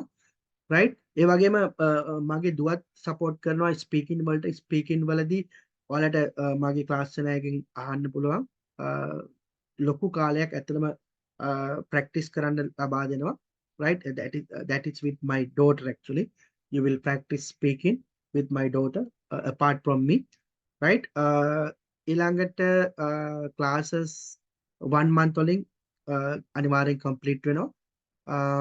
ඒ වගේම ක්ලාස් එක ඉවර වුණත් ක්ලාස් එක ඉවර වුණත් ඔයා එක්සෑම් ලියනකම් ඔයාට මගේ සපෝට් එක හම්බ වෙනවා. එක්සෑම් ලිව්වට පස්සෙත් එක්සෑම් එක හරියට කරගන්න බැරි වුණොත් until you achieve your target band, you can attend my classes, you can get my support, you can practice with my daughter for speaking, and all these things you can do, because I'm not going to charge you again, right?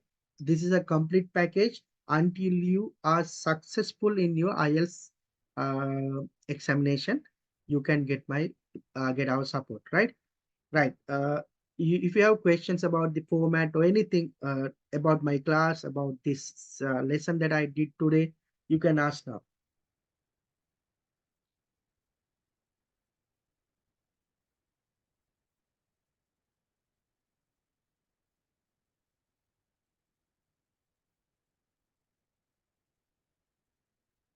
You can type even in the message box. I'll answer.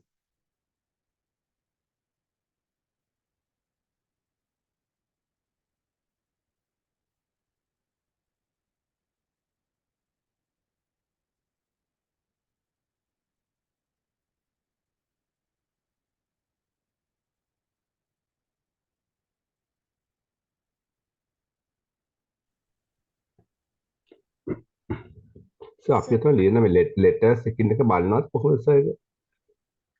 Oh, ඔයාලා ලියන ඒවා නේද? ඔව්. ඔව්. ඔයාලා ලියන letters මම correction කරලා banding එක්කම ඔයාලට ලැබෙන්න සලස්වනවා. Thank you.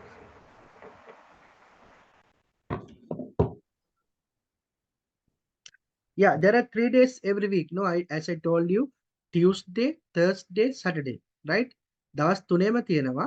Tuesday, Thursday, Saturday, 8 to 10:30. Night time, 8 to 10:30. Tuesday, Thursday, Saturday.